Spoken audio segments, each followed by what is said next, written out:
Georgia beats Charlotte 35-3. Post-game overreaction show from UGAsports.com. I can sit here and talk a lot, but it's really a show for you, the fans of UGAsports.com and fans of the Georgia Bulldogs. There's a link in our YouTube description if you want to come hang out and share what you think about Georgia, maybe from this game, but I suspect more of the conversation around this game will be maybe players further down on the roster like Bo Walker that we saw have 3 rushing touchdowns.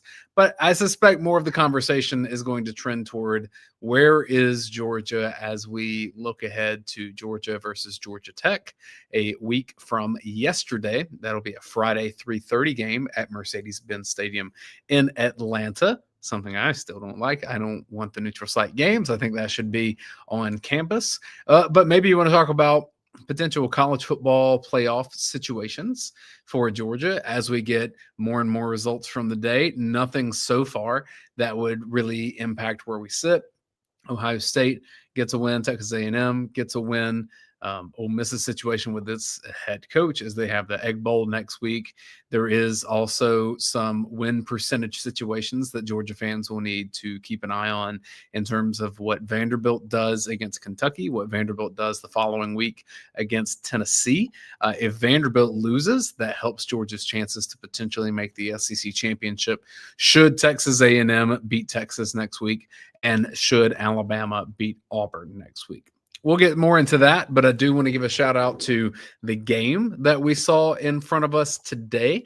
And I'm also going to get our sponsorship situation up on the screen here for our post-game overreaction show. Let's see if that is the one I want. That's right, producing on the fly. We'll go with this here. So you can join us. Link is in the video description there on YouTube. Gunnar Stockton, 17 of 21 for 196 yards. He did have the interception. Kirby Smart at the end of the second quarter was sure to go chat with Gunnar Stockton about that. And then Georgia's rushing attack. Well, Ryan Puglisi, 7 of 11 for 49 yards. Ryan Montgomery had 1 pass for 12 yards. Nate Frazier, 12 carries for 54 yards, 2 touchdowns. Bo Walker, 9 carries for 48 yards and 3 touchdowns. Peanut, Dwight Phillips Jr., 7 carries for 43 yards. Rod Robinson had 4 carries for 25. Gunnar Stockton ran it 5 times for 11 yards. In total, Georgia gains 449 yards, scores 35 points, has 75 total plays with 30 first downs. Maybe you wanted to see a bit more dominance. I don't know. There's a whole lot to overreact to when you have to find the fake juice here. Thank you to T-Bone for joining us over in the YouTube chat. Same for Amari Carmichael, who was hanging out with us on the UGA Sports Watch Along show with Jim Donnan. Fowler says no one produces on the fly like Dayne.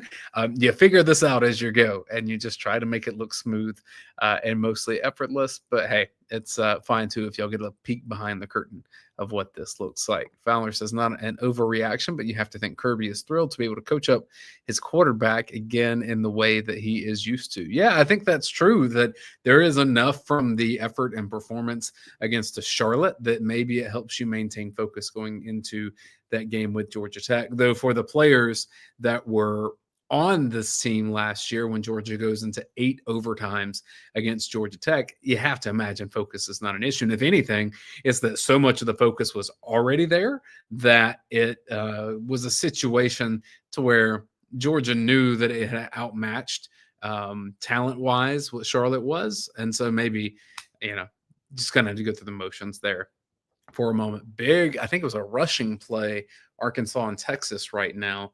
And I think that game, it doesn't matter for SEC picture other than the fact that I suppose Georgia's win percentage in SEC play would go up if Texas keeps winning. If Texas, I still think Texas is in the mix for college football playoff and a final spot if they are 9-3 and their last game was a win over Texas A&M, who at this point is currently unbeaten. So we'll see. Dog85 says, I cannot believe that there's only one more regular season game. Isn't that the way this feels? Like you wait all year long for football season to get here and you snap your finger and it's there. But the thing about, it's the last regular season game, but in totality of calendar for if you were to play in the national championship. Jim Donnan said this week on UGA Sports Live on Tuesday, this is around the halfway point to have your team together and moving in unison, which is pretty crazy to say. 70-something days before now in the season, 70-something days after now. Obviously, you'll play fewer games as you get toward the end there, but just in terms of keeping your team together, which as that transfer portal is looming, and Georgia will have guys leave this. If Georgia plays deep into this thing, there will be players, especially further down on the roster, that leave Georgia and go embark on their life with a new team. And Georgia will be getting people set to join them in spring as well. Obviously, you can't bring someone in the portal to join your team in progress there. Lamb Chop says, what are chances that Dayne comes out flat this week? I would say that's always pretty high. I have 3 young kids, and sleep is what it is. You get to decide if I have a good performance, but that's fine. Like, here we go. I want this to be the best show I've ever done. Doesn't mean that it necessarily will be. Hope so. I bet Kirby's happy to get this game over with. Why Tech has to play at night. Georgia gets more rest and gets ready for the hate. Yeah, there's a couple kickoff times that were benefiting Georgia here. One is Georgia kind of gets the day advantage, at least the 8-hour advantage of being done now, where Georgia Tech has that 7 p.m. kickoff tonight in a game in terms of ACC standings. They absolutely have to win, even more important than Georgia in terms of like postseason situation for Georgia Tech. Maybe not in rivalry senses that it's more important, but that is an interesting deal with kickoff time that Georgia has the advantage over Georgia Tech in that. But I think it's also an advantage for Georgia that all of the stuff in SEC next week will happen after Georgia's done playing. So you'll have Texas and Texas A&M. That's the Friday night game, and then Arkansas just kicked a 51-yard field goal. And then you'll have Iron Bowl on Saturday. In terms of Ole Miss, too, you have Egg Bowl on the Friday. And then they say that they will have whatever announcement about Lane Kiffin on that Saturday.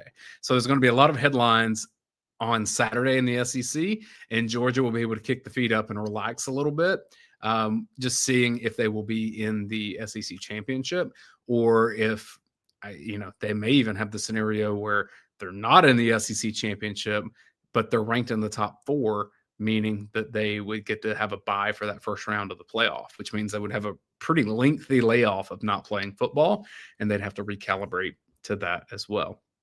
Fowler says, if Texas gets in with 3 losses, it's a name recognition invite. Totally. I'm not saying that they're worthy of it. I'm just saying if this matters at all in terms of like TV executives, 3-loss Texas, 3-loss Alabama. They always like that. Even Notre Dame, though I don't know what their schedule, they would not have that forgiveness. But Notre Dame's going to be in there with 2 losses as it is. Exactly, Amari. Notre Dame's in, and they haven't beaten anyone.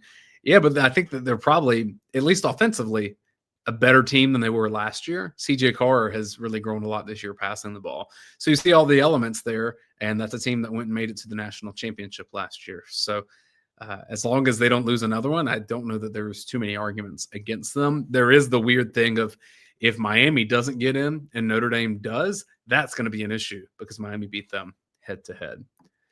Parts Unknown says Sokovie is entering the portal. I could totally see that. Anyone that's been at Georgia for a couple of years and is not getting a high level of playing time at this point, usually those are the ones that you look to first for. And you saw some of this play today in a game like Charlotte. But Sokovie White would be, one of those potentially. And you saw him flirt with it a bit some last year. Bill Norton, our run defense is so much better than it was last year. And that's with Jordan Hall being hurt too. USC just scored, said Amari Carmichael. That's an important game. If Texas A&M loses, Georgia would be number 3 if we beat Georgia Tech. But it also, if Texas A&M loses, then Georgia will be in the SEC championship. So that's kind of there's a small little wiggle room of a lane there where I think Georgia could get a first-round bye and not play in the SEC championship, just based on how the rankings are right now. I mean, Georgia's number 4 right now. So what would happen where someone could potentially jump them? And I don't know what the answer. Because, Alabama beat Georgia, but Alabama has 2 losses. If Alabama went and won the SEC championship, do they jump Georgia in the rankings? I don't know. There's a lot to be said here.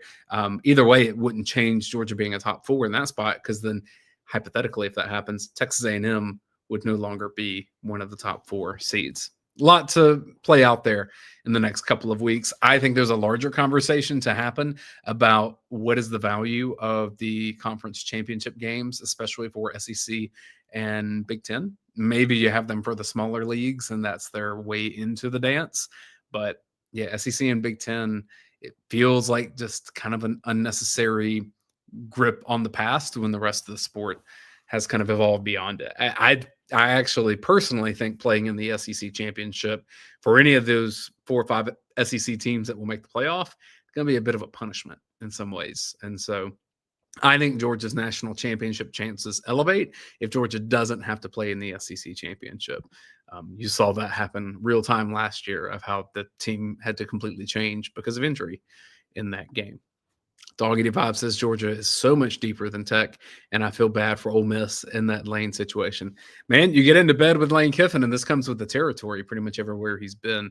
I suppose there's a world that he hangs out there and stays there long term. But man, from just a communications and PR standpoint, as Texas scores a touchdown on Arkansas, I don't know why you put out a statement that says after our rivalry game in a week that we will have an announcement on the future of our coach.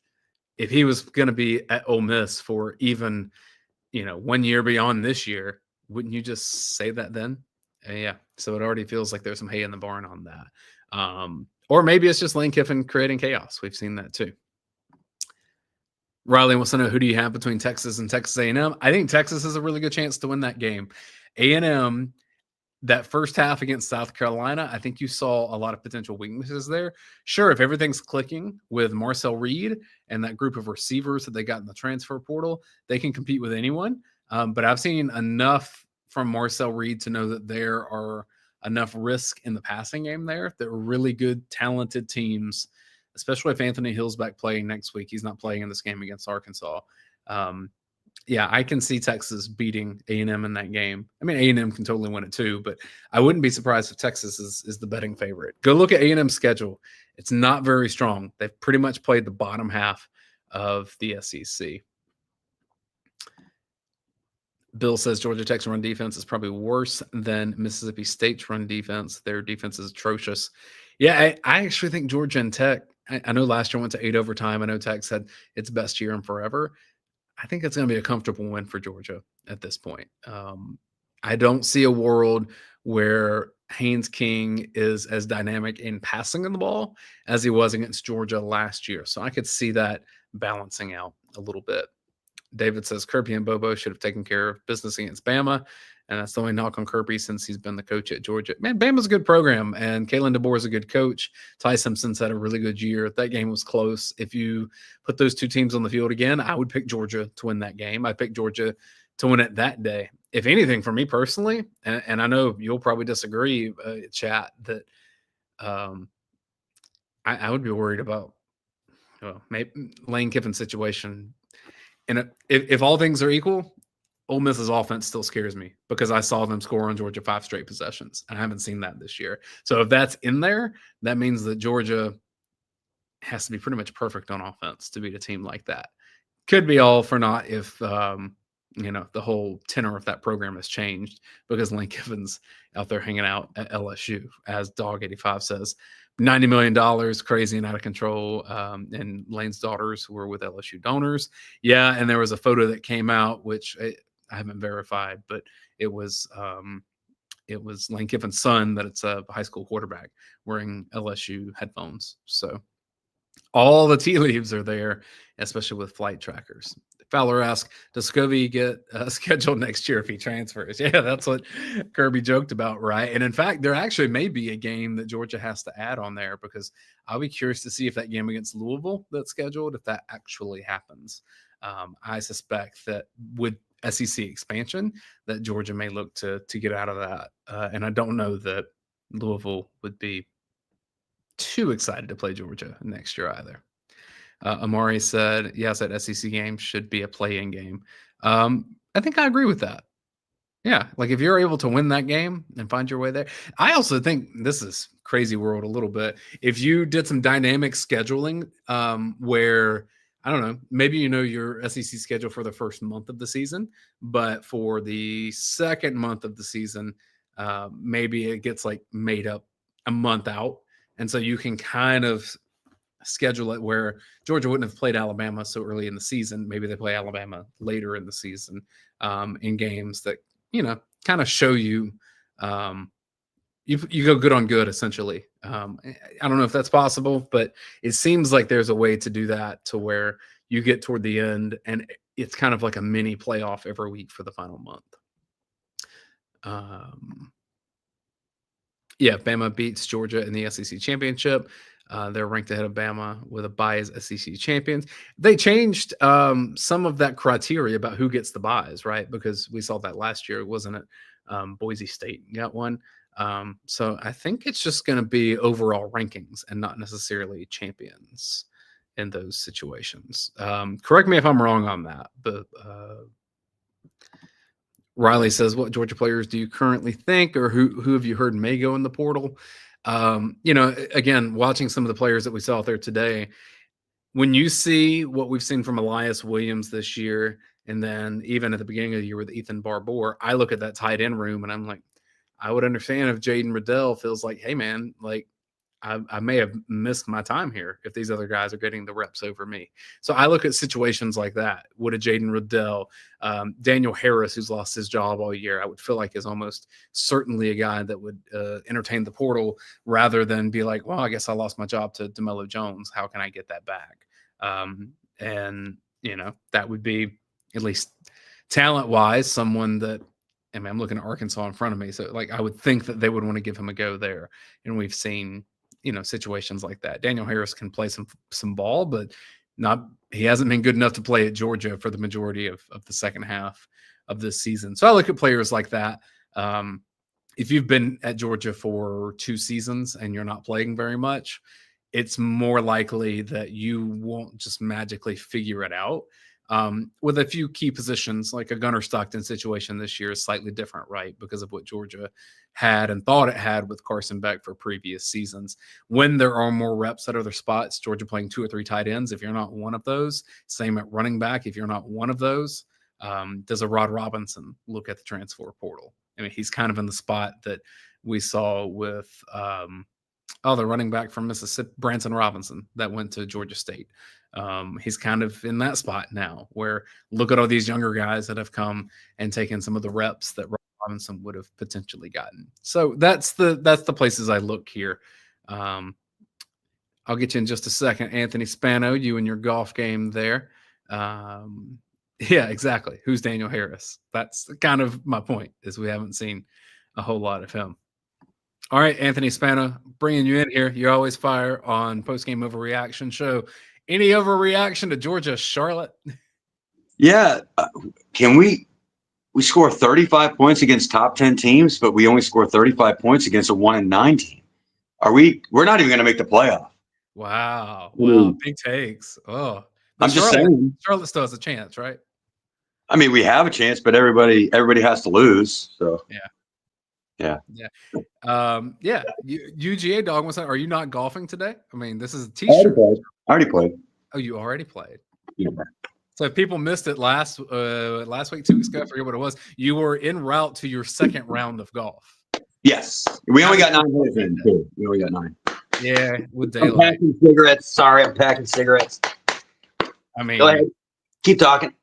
I mean, one day you're going from one golf course to the next. The other, we got some cigarette packing. Like, you live an interesting life here.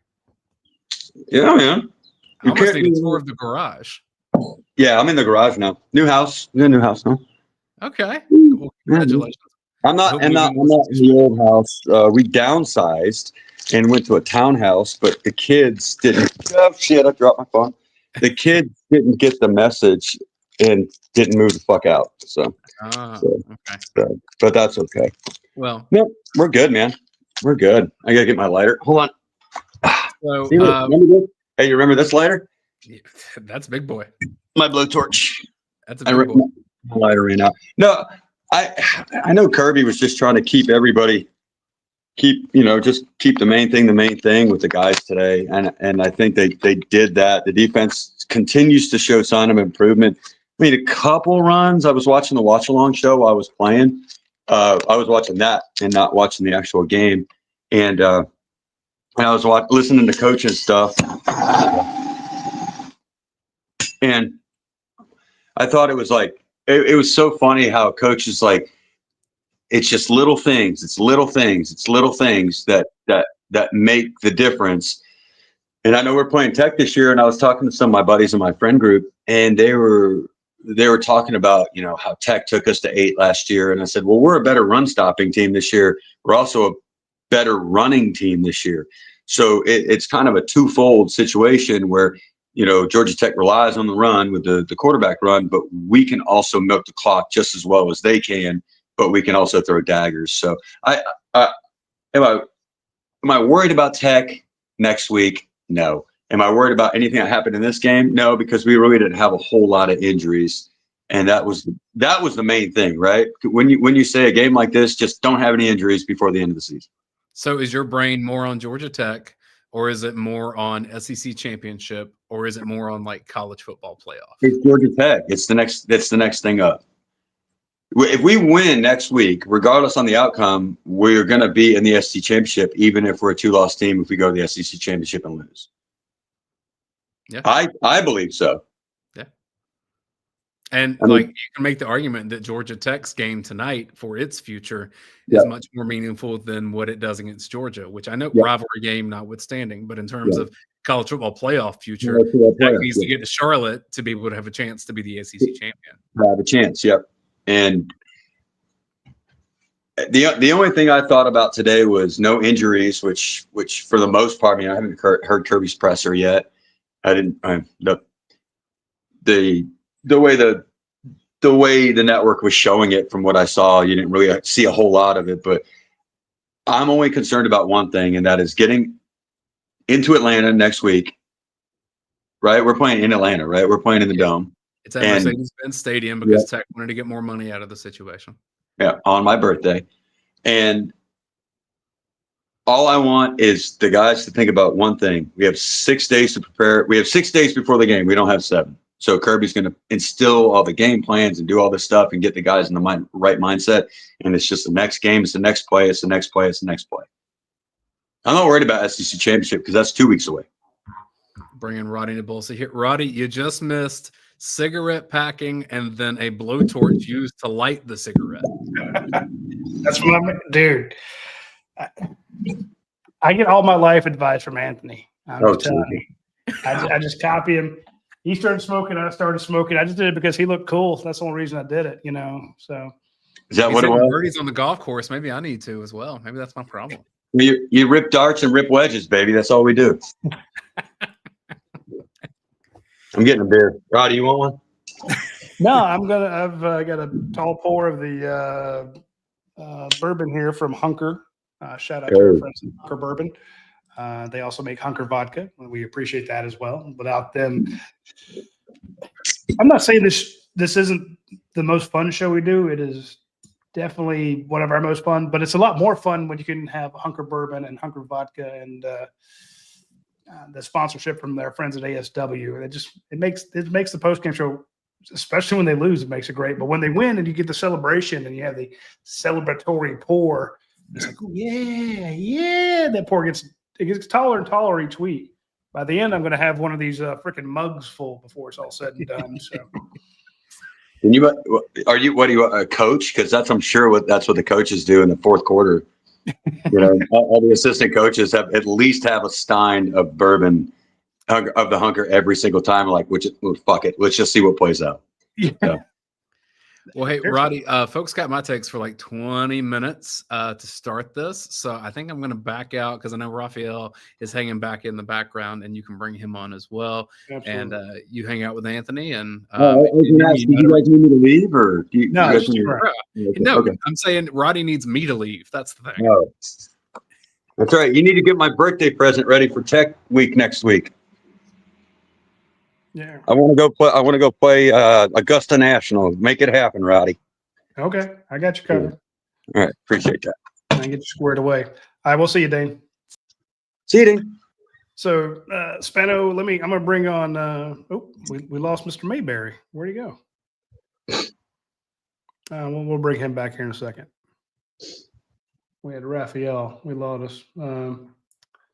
Amari Carmichael says what's up? Apparently the Curtis news. A lot of questions about Curtis. Is there something new going on? Is he going to flip, Roddy? I don't think so. Because he wants to be a day one starter. See, I don't think that's a deal breaker for him, but he definitely wants to be a starter. I mean, you saw what happened with Dylan Raiola. He flipped and went to Nebraska and was able to play his first year. So the kid has the arm. This is an elite talent in Jared Curtis. And there's nothing that he sees at Georgia right now that makes him think I can't be the guy. I mean, he could come in here and he could beat out Gunner. And I don't say that lightly. He is now I don't know if he has the patience, the wherewithal, the reads, the experience, the freaking moxie that Gunner Stockton has. Gunner Stockton is just he's a baller. And but this kid has a Matt Stafford arm. Yeah. And wherever he goes, he's going to be probably the highest paid QB, or he could be the highest paid QB wherever he decides to go. Georgia has a hell of a deal for him. They're going to stick with him. So I don't see it. Vandy could come in, and even if Clark Lee gets the giant extension, I don't know that does it. So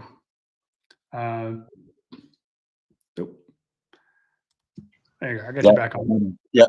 Good. So my point is, everyone's worried about him flipping. Now, again, if he does, well, you've got Gunner Stockton next year. You've got Ryan Puglisi backing him up. Ryan Montgomery is no slouch. That kid's a hell of a baller. So, but Jared is going to be a force. So if he comes to Georgia, now all of a sudden you could lose a couple other guys. That's what I was thinking. It's addition by subtraction, but it's also the inverse. So. Right. You're gonna have to get more walk-ons, because if Curtis comes and he beats Puglisi out and he's pushing for the one, Puglisi's gone. Ryan and then Montgomery's not gonna sit behind him. Montgomery's not gonna sit behind him either. So that's my point, is all of a sudden you're losing them. But this is a good kid who, I mean, everyone's just penciling Gunner Stockton in to be here next year. Right. Don't pencil him in, because he could go pro. And I know a lot of people go, well, he won't be. Everyone thinks of him as a college quarterback, but right now he's amongst the nation's best. So when there is a draft, who are you taking this year? Yeah. Name 5 quarterbacks you're going to take over him. Arch Manning. I'm kidding. So let's say you could get Kellen Mond, Julian Sayin, you can get Diego Pavia. What's his Marcel Reed? Sorry? Marcel Reed. Marcel Reed, yeah. So basically, my point is there's It's not, it ain't 10. It's not the QB draft as it normally is, where you get 4. It's like 5. So if you're the 6th QB taken, I mean, how do you turn that down? Versus coming back, which again he could, but remember he's already graduated, so he's already graduated, so he could come back and do another year, risk the possibility of getting hurt, risk a worse draft class. All of a sudden, there's a lot better players. So again, I'm not trying to make the case for him. I'm just saying that people have been like, "Oh yeah, well he's automatically coming back next year." I'm like, we thought Carson Beck was going pro. He winds up in Miami. You don't know what's coming. And that's a great segue, because I was actually just on the phone. My brother turned 48 today, and I called him, and he's a big Miami fan. And he said, the first thing he said was, "I don't mean any offense by this, but Carson Beck is absolute trash." And I said, he's not absolute trash, but I mean, right now, with that, I said, I never said he was going to take us to the promised land at Georgia, but he's all about him. He's a him guy. He's nobody loves me like me. It's the old T.O. thing. And I said, can you blame him? If you're going to pay me pro money to play in college, stay in college. Yeah. So No, I'm with you. You pay him a lot of money, 6th round. Did he lose anything by not going pro last year? No. Made a lot of money. He's fine there. That's a net game for him. So yeah. So I mean, I'm fine with it. Right now, when you look at his arm, he's got a great arm. He's considered. Remember he was like leading the Heisman Trophy early voting, or not early voting, but the Heisman Trophy list, and then he just hasn't. You saw what I saw was him regress to the Carson Beck mean, which is I'll win you 10, 11 games. I'll make some great throws, but I'm going to get picked off a lot. Yeah. I can't run. Not a great runner. Yeah. So where does that get you in the NFL? Is that a day 1 guy? Day 2 guy? It's a day 2 guy. But Carson, I mean, Gunnar Stockton's a day 2 guy possibly. So my point is, it's Georgia's not worse off for losing him, but but okay. So let's play devil's advocate. If Carson Beck had the run game and the run stop defense we had last year, would he be better off as a quarterback? Because last year we didn't have a run game. Last year we didn't run the ball. We couldn't stop the run. So we had to rely on the game. I mean, he'd have looked a hell of a lot better. So Carson would have. I mean, Carson would have looked like he did in 2023 when he set the single season completion percentage record. So, but also he didn't help you out throwing picks. But my point is, he's good. And I guess, Anthony, the way I need to say it is, everyone looks at Carson Beck as an NFL QB, and they look at Gunnar as a college quarterback. And but when you look at their actual numbers and what they're capable of, if one's an NFL QB, the other one is too. So I'm not just going to automatically put Gunnar as he was a great college QB. Now they said the same thing about Stetson Bennett, that he'd be selling insurance somewhere after he graduated. Everyone thinks that Gunnar's going to go and raise cows after he graduates. I'm like, that son of a bitch is going to go to the NFL. Jones too. So Parts Unknown says he ain't beating Gunnar unless he knows the playbook.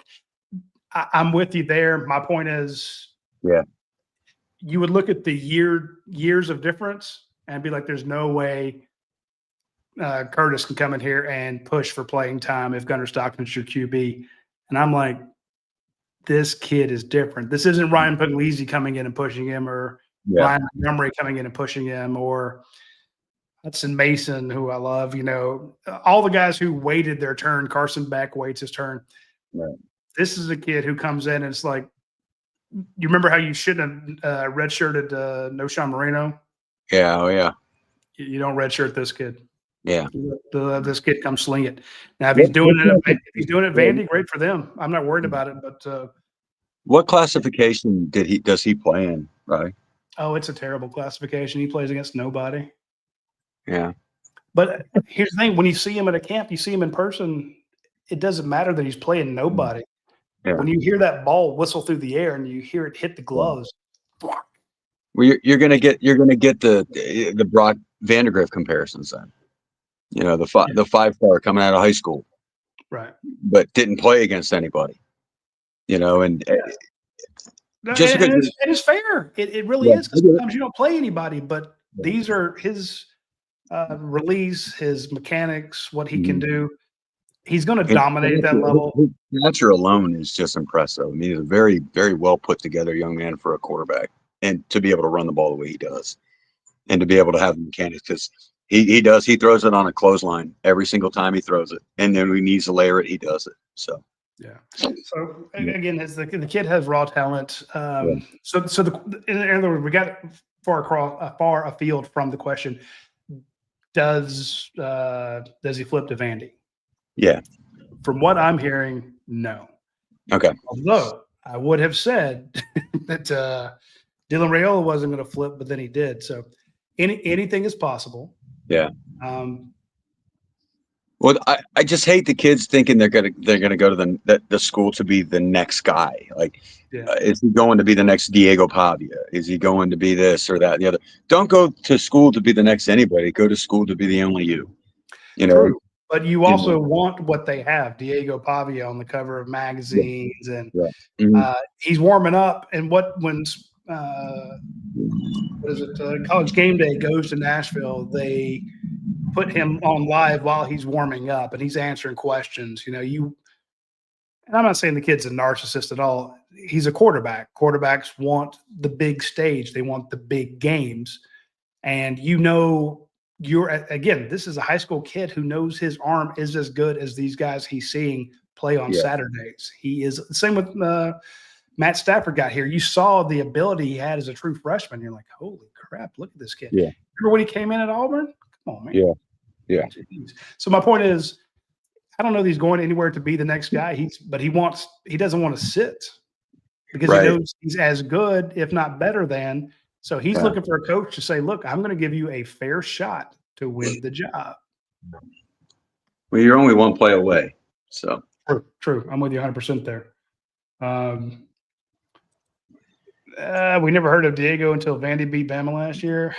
Parts unknown. I'm kind of with you there, but some of us were following that kid earlier, just like the kid at Indiana.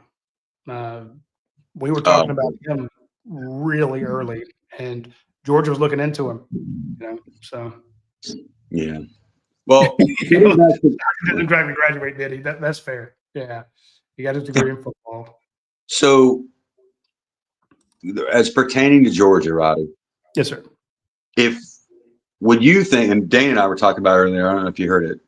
Do you think Georgia benefits by not going to the SEC championship or going to the SEC championship? If the cards lay out and Georgia goes, does it benefit them to go or not to go, hypothetically? If they go and win. Yeah. And I hate to kind of weasel out of it, Anthony, but it's a situation where if you win, then you're, as Coach Don pointed out, you're number 2 or number 3 in the nation. Mm-hmm. And that means you're going to be opposite the bracket from Ohio State.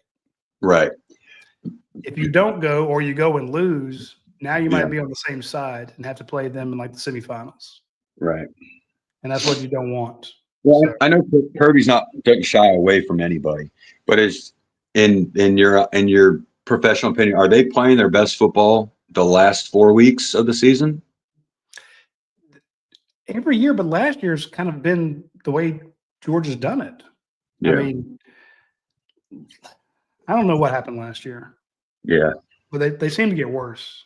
But as we're coming down the stretch, I do see. But I mean, think about this. You went up against the I said in my column on Friday, after a couple of weeks, remember that I think it was week 3 or week 4, they didn't even go to the tight ends. They didn't even throw them one their way. And on this show, I'm like, you got a bunch of average tight ends. They're good, but they're not elite. Yeah. You're not really talking about them. The last few weeks, look at these guys. They're playing lights out. The defensive line is getting pressure on the quarterback. Elijah Griffin just ripping through people. And not just today. True freshman Elijah Griffin. True freshman Elijah Griffin, the way he was driving the Texas guards back, he lines up in a 3-eye technique and just takes his guard and mashes him, throws him into the quarterback. The guy's he's playing different. Quintavious Johnson setting the edge, getting to the quarterback. Gabe Harris, Chris Cole coming through. Yeah. Hey, I didn't see a pass interference call on Ellis Robinson. Shit, I took the over, so I lost money. But again, so my point is there's all these little things. You're right. They are playing better defense. The offense is coming together. Nate Frazier is running like Nate Frazier did against Clemson. Yeah. Chauncey Bowens, a lot of people, myself included, thought Chauncey's going to be the permanent number 2, number 3 guy on the depth chart. And I hate to say it, but I kind of saw him early on as like an Elijah Holyfield back until he got his chance. That's who I was trying. Honestly, that's who I was trying to remember. Or I want to say Ken Malcolm back in the day. Yeah. Wow. Yeah. Good quality guy, but not going to be your lead guy. So. But now he runs like a Todd Gurley. He runs like a large state. If you were going and Chauncey Bowens was your only back, you'd be fine. So in Gunner, the difference between weeks 1 and 2 versus weeks 10 and 11. Well, let's not say 11. Let's say 9 and 10. Today wasn't his best day. Yeah. But again, they weren't trying. They were.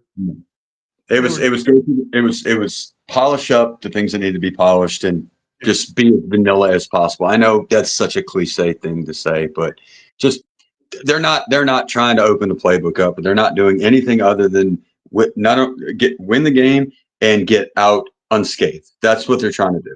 Yeah, I mean, you had last week against the number 10 team in the nation, he had 5 touchdowns. So you're right; they're playing better. And right now, I don't. We can worry about whether or not Georgia goes to the SEC championship. They could definitely wind up in it if they do, and they get Alabama. I swore I would never pick Georgia to beat Alabama until they did it. Yeah. But if you give me a guess right now, what's the score of Georgia Alabama? I'm like, oh, Georgia's winning. Yeah. It's going to be different. I like Georgia. I like Georgia against Texas A&M. I like Georgia to win the SEC championship, and I couldn't say that, Anthony, 4 weeks ago, 5 weeks ago. No, neither could I. Again, against Ole Miss, you gave up 5 touchdowns in a row on defense. Yes. I mean, I don't care how good your offense is, but the defense has gotten better. The offense has gotten better. Yeah. Well, they're playing a lot more complimentary football, I believe. Yeah. Well, they're playing Kirby Smart football, and even hey, we got Larry checking in from Poland. When you have that complimentary football, that's the way Kirby Smart likes to coach. His team gets up a couple scores. It makes it easier on the defense. Now the defense can run their pressure packages because it's 60-40 pass to run or 70-30 pass to run. So you set up your defense accordingly. And like today, the offense they had one bad play, got them behind the sticks on the first drive. They had to punt. Yeah. Run them deep, 3 and out by the defense. You get the ball back on the 40. Okay, well that works out. Then they go score a touchdown. That's Georgia football. If the offense doesn't do it, the defense holds them up. You get better field position out of it because you have all 3 phases of the game. You're better. Yeah. So, and then usually the offense goes down, and Georgia did not have 1 3 and out today. Yeah. Usually they get a couple first downs at worst case, and they punt them deep. And now the opposing offense has to drive 80, 90 yards instead of 40 or 60 yards. So again, that's complementary the other way. So my point is that's how they're playing now. And if I'm any team not named Ohio State, I'm like, I don't want to play Georgia right now. Texas A&M doesn't want to play Georgia. They're on all cylinders. Mike Bobo's in his bag, and the defense is not as porous as it used to be. So I'm with you. I kind of see this, and I don't know if I'm crazy, but I'm going to go ahead and dip after this because I know other people want to get on. But we only got one other guy. We're going to bring on historian here in a second. So. Okay. I want to say that Kirby, if you look at the way he makes the team, it builds a team. He builds them to be better second half, fourth quarter, correct? So the way I always have looked at Kirby through the years he's been there, God, he's 10 years now, right? This 10th year or 9th year? 10th year. 10th year. Since he's gotten the teams he's wanted, and I'm not just saying the national championship teams, but the SEC teams, the team, when he's winning 10, 11 games, he builds his teams to be stronger and more resilient at the end of the year. Like he builds the game plan per game. If you see what I mean? I mean, you kind of see I see what you mean. The similarity to what I mean. He's building. I mean, he's building depth. Good Lord, Death March. It was Freudian slip. He's building the depth, but he's also building the demeanor of the team to go late in the season. Like he plans on every person being that same mentality in the third and fourth quarter every single game. You know what I mean? Like, look at the games we played this year. The only thing he wants to do is the kids not to look at the scoreboard and to just beat the man in front of you, play after play after play, and it's going to wear them down. And if you think about it, he's doing the same thing at the end of the year. He's just beating everybody in submission. And like you said, nobody wants to play Georgia. I'm not a homer. You're not a homer. I mean, I am a homer. I mean, but you understand what I mean when it's like nobody wants to play us right now because, number one, we don't beat ourselves. We're not the same team we were last year. We had all the drops we had. We're not the same porous defense that we had. We have a running game this year. This is the Kirby Smart. This is the next era of the Kirby Smart dynasty. And all it's going to do is grow with all these young players. Now you're going to lose. Yeah, Juan Gasson, first round draft pick. Let's just call it. Yeah, and Dontrell Glover probably as well. So you're right. But again, you're going to have to hang on to him. So, yeah. Again, that's why when I mention our friends at ASW, I'm just telling you, drink your way to a championship, folks, because you need to keep that NIL money flowing. Because a lot of Georgia players are going to get offers to jump in the portal. Yep. Just because they're a starter doesn't mean they won't go somewhere else. Carson Beck. Exactly. I'm with you about the way Kirby Smart builds his program, because we'll talk to him in spring and then maybe in first weeks of August. And he's like, Kirby, what are you looking for out of this team? What are you looking to improve?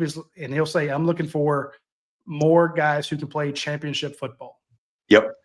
And he says, I have about 17 now. I have about 22 now. Right. We have about 30 or 40 guys. We need to be about 50 or 60. So to your point, they're looking for the ones that can strain 60 minutes and not just for a first half. South Carolina, you got to be able to do it the whole time. You can't. There's so many guys, and if you've played sports, there's always somebody who doesn't want to do the runs at the end of practice, who doesn't want to touch the line, who doesn't want to run through the drill, doesn't want to finish it hard, because they're like, I'll be fine when the lights are on. I'll exert myself then. But then you have that maniac like a Chaz Chambliss who's going full speed in practice all the time, and you're like, that's the guy who you want, and that's what you have in a Nate Frazier, and that's what you have in a Micah Morris or a Monroe Freeling or a Drew Bobo. They just beat you down. So as the season progresses, the young guys who need the seasoning and the experience, they get it in bits and spurts here and there. And by the end, Chris Cole, remember, he missed a few sacks. Yeah. He's not missing tackles now. Nope. Ellis Robinson leads the team in interceptions. He didn't get a pass interference call today. That's good. So all of a sudden now you can add a couple more names of winning championship football, and you already start out with a better roster than most teams. So by the time you hit that, and they're going to come out with their hair on fire next week against Tech. When they roll into the SEC championship game, it's the same thing you did at Bama. It's like, okay, Bama's quarterback's sucking. He's terrible right now. We're killing him. They changed quarterback. Still beat your ass. Carson Beck went to Alabama. Is that what you're saying? I'm sorry. No, I'm just saying. But the point is, not too soon. Sorry. You lose CJ Allen, your bell cow on defense. No drop off. Yeah. Remember, Daniel Harris used to be your starter. Yeah. At corner. Yeah. Don't go anywhere, Anthony. I need to. Oh yeah. No. Well, go ahead. Go ahead. Say. Don't go anywhere. I'm bringing on historian. We're going to get his thoughts on here real quick. But again, one last point here. Again, check out Hunker Bourbon and Hunker Vodka behind me.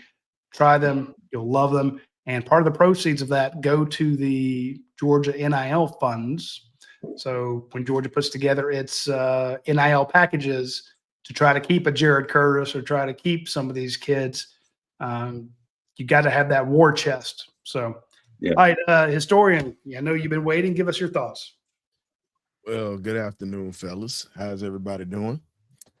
Gucci, baby. Apparently, Arkansas just scored. I'll say this. It's a reason. First off, it's hate week with the Saints. So that's why I got this up in the back for my birds. But Elijah Griffin today reminded me a lot of this man that's wearing that 87 that's right behind me, Mr. Claude Humphrey. He reminded me, for my old school Falcon fans, Tennessee State guy, legendary DN/D lineman, baby. So shout out to rest in peace to Mr. Humphrey. I saw a little bit of that in his game today. I know I like to mesh with the historical players and the guys that we have, but you can see it. That kid's going to play on Sundays if he keeps his nose down and he keeps playing hard, because every time he gets on the field, he's making plays. Yes. Whether he's collapsing the pocket, he got a sack today, making tackles, batting down passes. He's doing the little things that no one talks about. Yep. Here's the thing. My only criticism of him, and it's a mild one, and it is actually more of a compliment than a criticism. I don't see a lot of moves. I don't see a lot of hand fighting. It just seems he puts his hand on a guy's chest and drives his ass backwards. It's like a bull rush, bull rush, bull rush. I'm sure he's doing more, but every time I look up, he is bull rushing that guard into the pocket, collapsing everything, and then you do the stack pull. I haven't even seen him do that because he need to. He just grabs him and drives him backwards, and I'm like, that. In the That Texas kind of looks game, like a guy I remember by the name of Devontae Wyatt. I'm gonna be honest. In the Texas game, he had to use a little bit in his bag. When you talk about using your hands, swim. I haven't seen it. He had to in that game, but this game, it was mainly all right. We just gonna lean on you and just put you into submission. That's all that was today. This was just okay. Let me pick you up. Get over here, little man. Let me go ahead and make this sack. That's pretty much what that was. Fowler agrees with me. That kid is 100% bull rush. But you know what? Oh, today it was. Today it was. Yeah. And again, that's not a criticism. If you can do that, because I mean, if you've been there, it's like, okay, hey, they're going to bull rush you. What do? Sit, squat, break. You can stop that shit. And it's like that kid was on skates all night long. Yeah. They had to roll the pocket away from him every time. So here's the thing, and but he's gap sound when he does it. So he's always peaking on the right size of shoulders. He's always got his hands extended because he's already got the momentum going forward. So he's always going to push it to the side he needs to be gap sound. That's very impressive for a freshman. But I remember a leaked video a few years ago. I believe his name was Jalen Carter in a practice when he bull rushed and knocked a second round guard on his ass as a freshman. Do you possibly remember that video? Because that wasn't supposed to leak. Yeah. It leaked, but it's okay. But no, it's okay. That's a good thing because you got to look at it from this standpoint. Okay, it wasn't supposed to leak, but guess what that's going to do? That is going to make that guy that he just put on his ass get up and say, oh, no, I can't get embarrassed like this week in, week out. And that is going to bring the best out of him. Competition breeds competition. So even if you got a younger guy that's coming in giving you the business, just think about it. Herschel Walker did the same thing when he came into Georgia. Now, he got beat up when he first got there. Like I told you, my godfather told me that. He said, everybody thought he was just a stiff back. The Tennessee game was his breakout party. They said we knew he was good, but we really didn't know what it was like until he got thrown into the fire. So again, you got guys that get embarrassed in practice all the time. Even the great ones get embarrassed. It happens.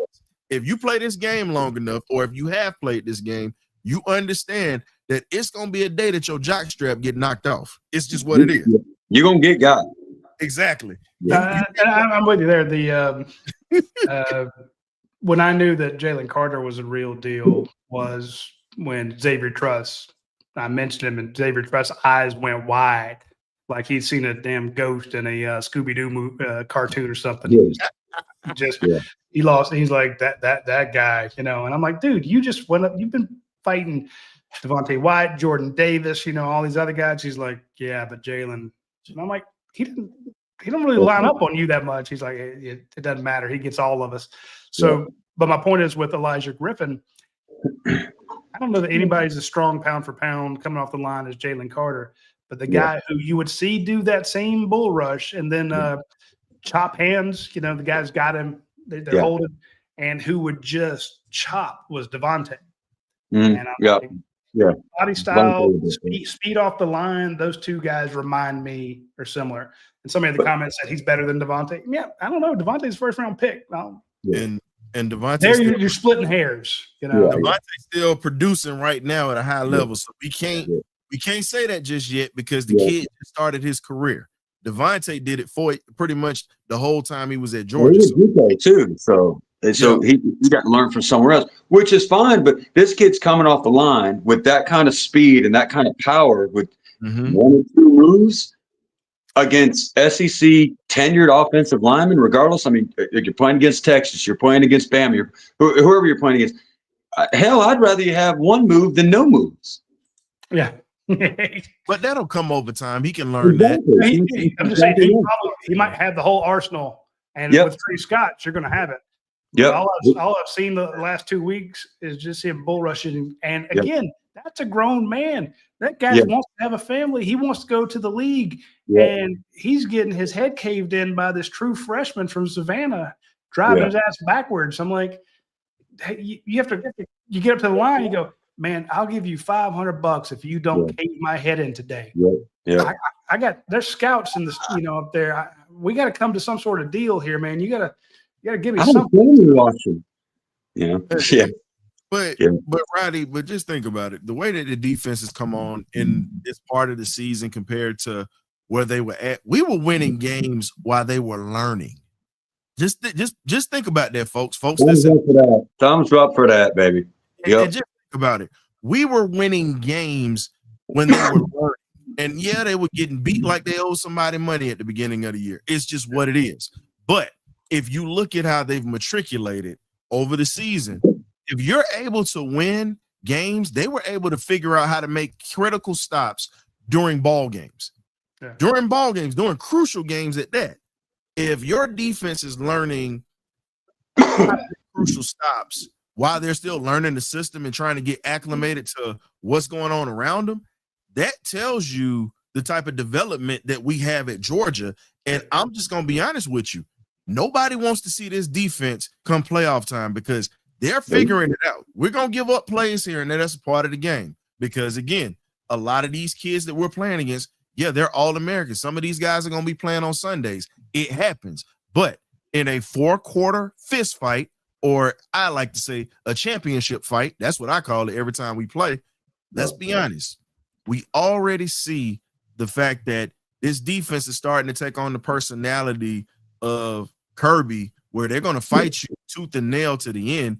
And then you got a quarterback on this offense that has the fire of a Joe Cap and the arm of a Fran Tarkenton.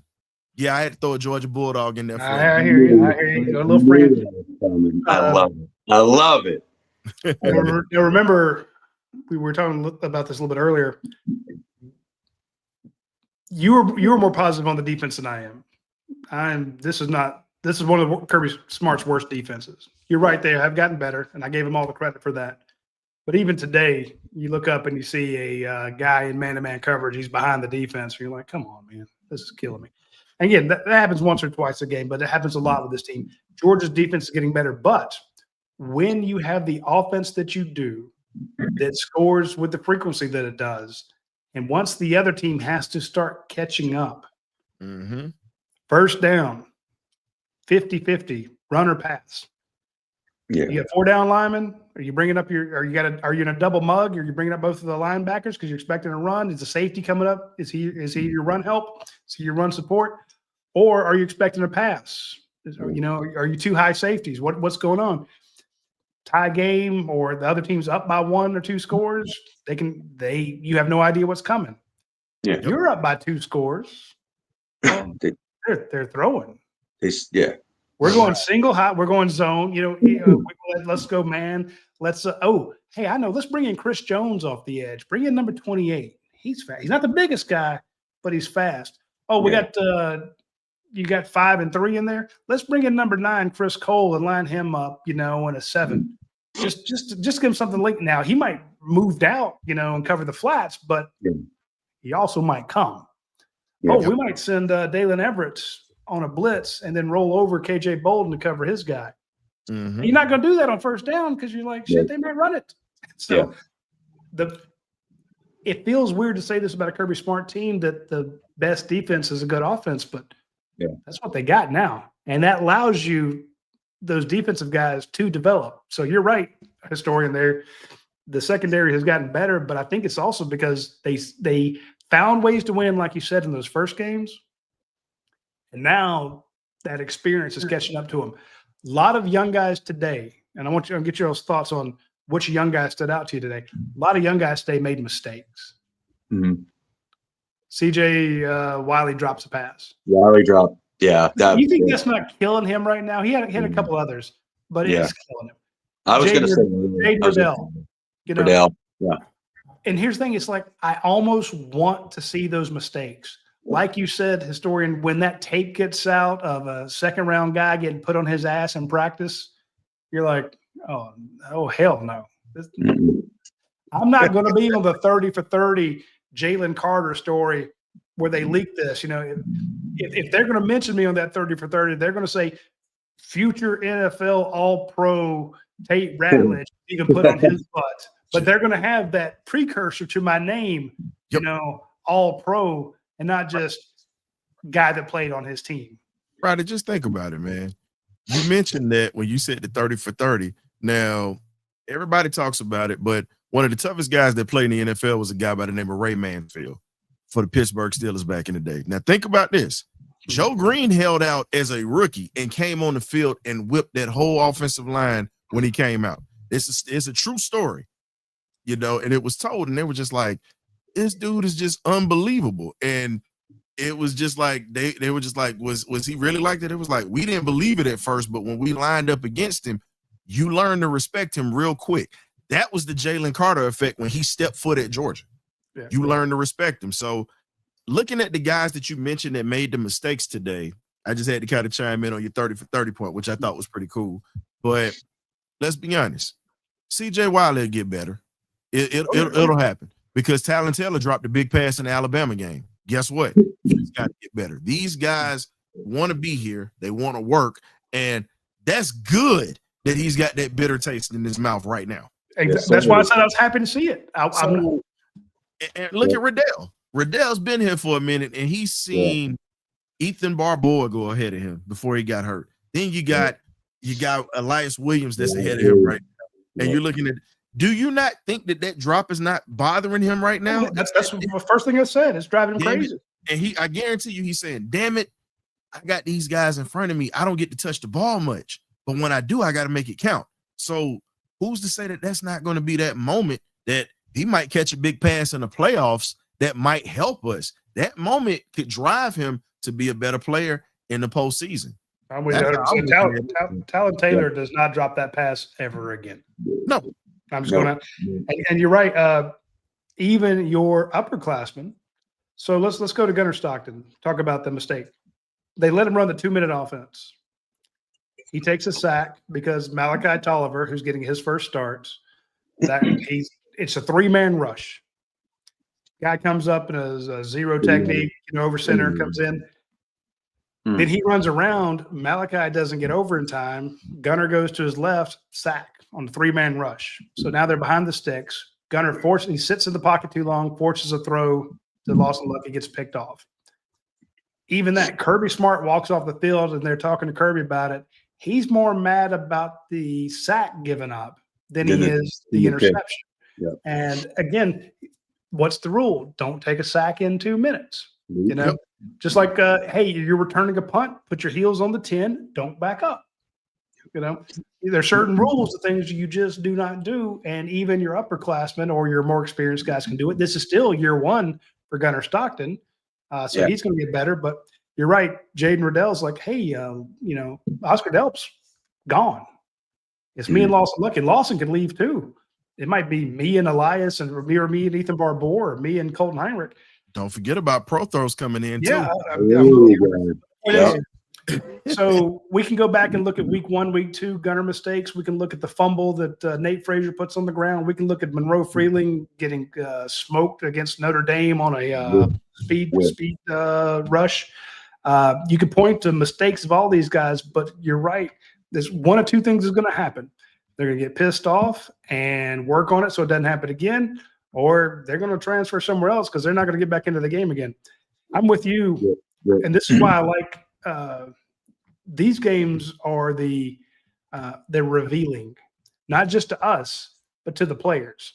Because all of us have been looking at a guy who's out there starting ahead of us, and we're like, you're a freshman, you're a sophomore, something like that. And you're like, hey, that guy that plays – I played fullback, I played line, I played defensive end, I played defensive line, linebacker. I'm like, Coach, I'm a better defensive end than that son of a bitch. I'm better than him. You're playing just because you like him more or he's been here longer. And then you go out there and you don't see you get your head kicked in and you're like, oh, okay, well, maybe Coach is right. Yeah. So there are a lot of guys who are they either walked off the field knowing, hey, I need to work harder, or I showed the coaches something today. And my guy today that showed us something, Walker. So yeah, so Oh, just taken away from what you're saying. You win a rep, you lose a rep.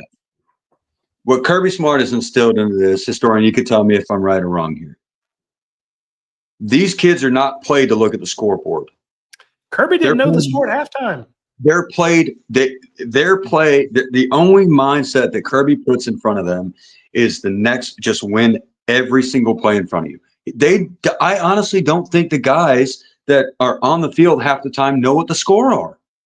And I honestly believe that it's not about winning the game. It's about winning each rep and just going back out and doing it again and doing it again. And if you can instill that, you're not focused on one singularity. You're focused in as a whole, which I think that's the trait that drives people to Georgia. Like Kirby said, some people want checks. Some people want to hit somebody in the mouth. And I just think that's the way Georgia is. Georgia is built different than everybody else. And that's going to beat every obstacle you have in the long run down the road after football. You just keep punching your way. You keep punching your way. You keep punching your way. Well, Anthony, the way great football teams that adopt that philosophy of, hey, physicality is always going to be a part of the game of football, no matter what you do. I'm sorry, Radi, go ahead, man. No, I'm with you. It would be very easy, and I'm sure a lot of you can speak to this. Where, I remember asking Chris Conley what his worst game was, and he mentioned the game that Georgia won. It's us against Tennessee. I'm like, wait a minute, did he win like 24-10? And remember, in the Conley era, beating Tennessee was a big deal. Yep. Oh yeah. And I'm like, what? Or it was Auburn. It was one of Mark Richt's major rivals. And I'm like, that was your worst game? Because he told me what his best one was, and they told me his worst game. And I'm like, that doesn't make a whole lot of sense. You guys kicked ass. He goes, yeah, but I had one of my worst personal games. And I'm like, oh, okay. So it was bad for him. He was frustrated. It made him go out and work harder than, God, Chris was in the NFL for what, 50 years? He's been there forever. My point is, Anthony, when you're right when you say they are not looking at the score, because the score doesn't excuse you from having a missed tackle, and it doesn't. Having one big play, Daniel Okonkwo, I can never say it. He has an interception. That's huge for him. But if Ellis Robinson has an interception, but also gets beat for a touchdown, they're going to congratulate you for the interception, but they're going to hound your ass for the getting beat for the TD. In other words, every play is graded. Every snap in practice is graded. So you are held accountable. Yep. And dude, they will get you for a loaf going from period 1 to period 2. They have a GPS on you. And if you didn't show up fast enough, they know that you walked from period 1 to period 2. So even your downtime is judged and graded. So the score, Georgia beats them 35-3. Nobody, coaches don't care, because they're going to show you every play that you were in, and they're going to grade you on it, pass, fail. They give you every chance to be better next time. Yeah. That's what they're trying to do. You're right. That's the most impressive thing about just not this team, but just the whole process. The whole process that Georgia has instilled. And it starts from the head coach to the assistants, to the admins, to the water boys, to the players, to the walk-ons, to the cheerleaders, to everybody. Everybody's held accountable. And that's the best part about it. But that's how they get better. That's why you're saying, are they played the better last 4 games? Yes, because the mistakes that we saw the starters make in game 1, game 2, game 3, game 4. Remember, you had to hang on to beat Tennessee. Yeah. Those mistakes are that was always going to be a win. Don't say him. And then the younger guys who went out there today, some of the young guys have made a mistake, who might have missed a block, might not have hit. You can't tell me that it's killing them. It's killing them right now. It is. You can't tell me Nate Frazier. Peanut. Yeah. Nate Phillips is thinking, man, you tossed it to me. I had it. Yeah. The guy caught me by the foot. Yeah. I had 2 lead blockers. I finally got an outside run. Everything had been between the tackles. I finally get it's going. get a counter to the outside. It's a toss sweep. I'm taking just to the. He knew the minute he had it. He's like, I got a touchdown. It's He a didn't house. get it, and he's like, I guarantee you next time, sons of bitches, I'm gonna take it to the house. I remember when Coach said that. He goes house. He goes touchdown. Oh, Jesus. Yeah, I remember that. And Roddy, this is the crazy thing. Now we're talking about players. Now we know Cash has got the experience or whatnot, but we're gonna take a minute to talk about Mr. Bo Walker. And when you look at the way that he runs, his greatest attribute is his eyes, his football intelligence. Yeah. And the closest thing that I could compare him to would be a young Curtis Martin without the injuries. If you ever look at how he runs, he's got good vision, good patience. I see he it. knows how to set up his blockers. And what he'll do is if you give him a lane, he'll take it. And if you try to get in front of him, he'll drop a shoulder into your chest every once in a while when you're not expecting it. But when I look at Bo run the ball, it reminds me of Curtis Martin at that time when he was at Pitt, when he was healthy at Pitt, and also when he first got to the Patriots back in the day. And he's not the biggest guy, but when you look at his elusive, a little bit of elusiveness that he has and his quick speed, he's just one of those guys that can do everything. He can block, because if you pay attention when he's in on the pass blocking, he can actually stand up a linebacker, even though he's half his size. And he's good coming out of the backfield. So the question is, next year, are we going to use him as a third down guy like we're using Cash, because Cash is a senior this year? And are we going to put this man in a position to succeed? Because we got a lot of talented backs in this room. You know, Chauncey Bowens is your Otis Anderson. Yeah, I went old school for you. He's Otis Anderson all over again. And, I mean, just think about it. Nate will be coming back next year. Chauncey's coming back. Cash is gone. He's cashing out, trying to get to the league if he can. And you got Bo coming in. And then you got Jay Lamar, who's coming in with just ridiculous speed. That's a God-given talent that nobody can just coach. God just touched him and said, hey, son, you're going to use that speed and play at Georgia. We got you. Just stay out of just stay healthy, and we got you. Because this running back room is going to be a problem, kind of like how the Georgia rooms were from the 70s, the 80s, the 90s, 2000s. If you can keep them all. If you can keep them all. You can keep them all, Again, I hate to say that. I absolutely do. And it drives me crazy. But keep buying the hunker down bourbon and vodka. I'm just saying. So, because here's the thing. In other words, last year, I looked at what George was losing on the edges, right? Mm-hmm. I'm like, Damon Wilson, Sam and Pimba, Gabe Ayers. That was the trifecta of signing, edge defenders. I'm like, these guys are. Now's your chance. Sam and Pimba gone. Damon Wilson. I looked up today. He was kicking ass from Missouri. I'm like, I thought that was one you ink in. You use black ink and write him in on the starting depth chart. Yeah. So we can't assume that the guys who are all going to move up or who are going to stay are going to stay. True. And again, it's not so inverse. Is Kirby not going to bring in somebody better or just as good? Oh yeah, dude. Regardless on what school they're in, it's the talent's going to be at Georgia because Kirby's not going to let. Kirby's going to keep bringing competition. It's reload. It's reload. The transfer portal's been good to him. They've missed on a few, but they've also. I mean, what was the last week? The first few touchdowns you had were all by transfer wide receivers. Ryan Humphreys. We've hit on the transfer portal more than we've missed. Yeah. London Humphreys is one of the best transfer portal guys we've had that stayed healthy. Yep. I'm with you. Noah Thomas had a couple. A lot of people ask about Colby Young.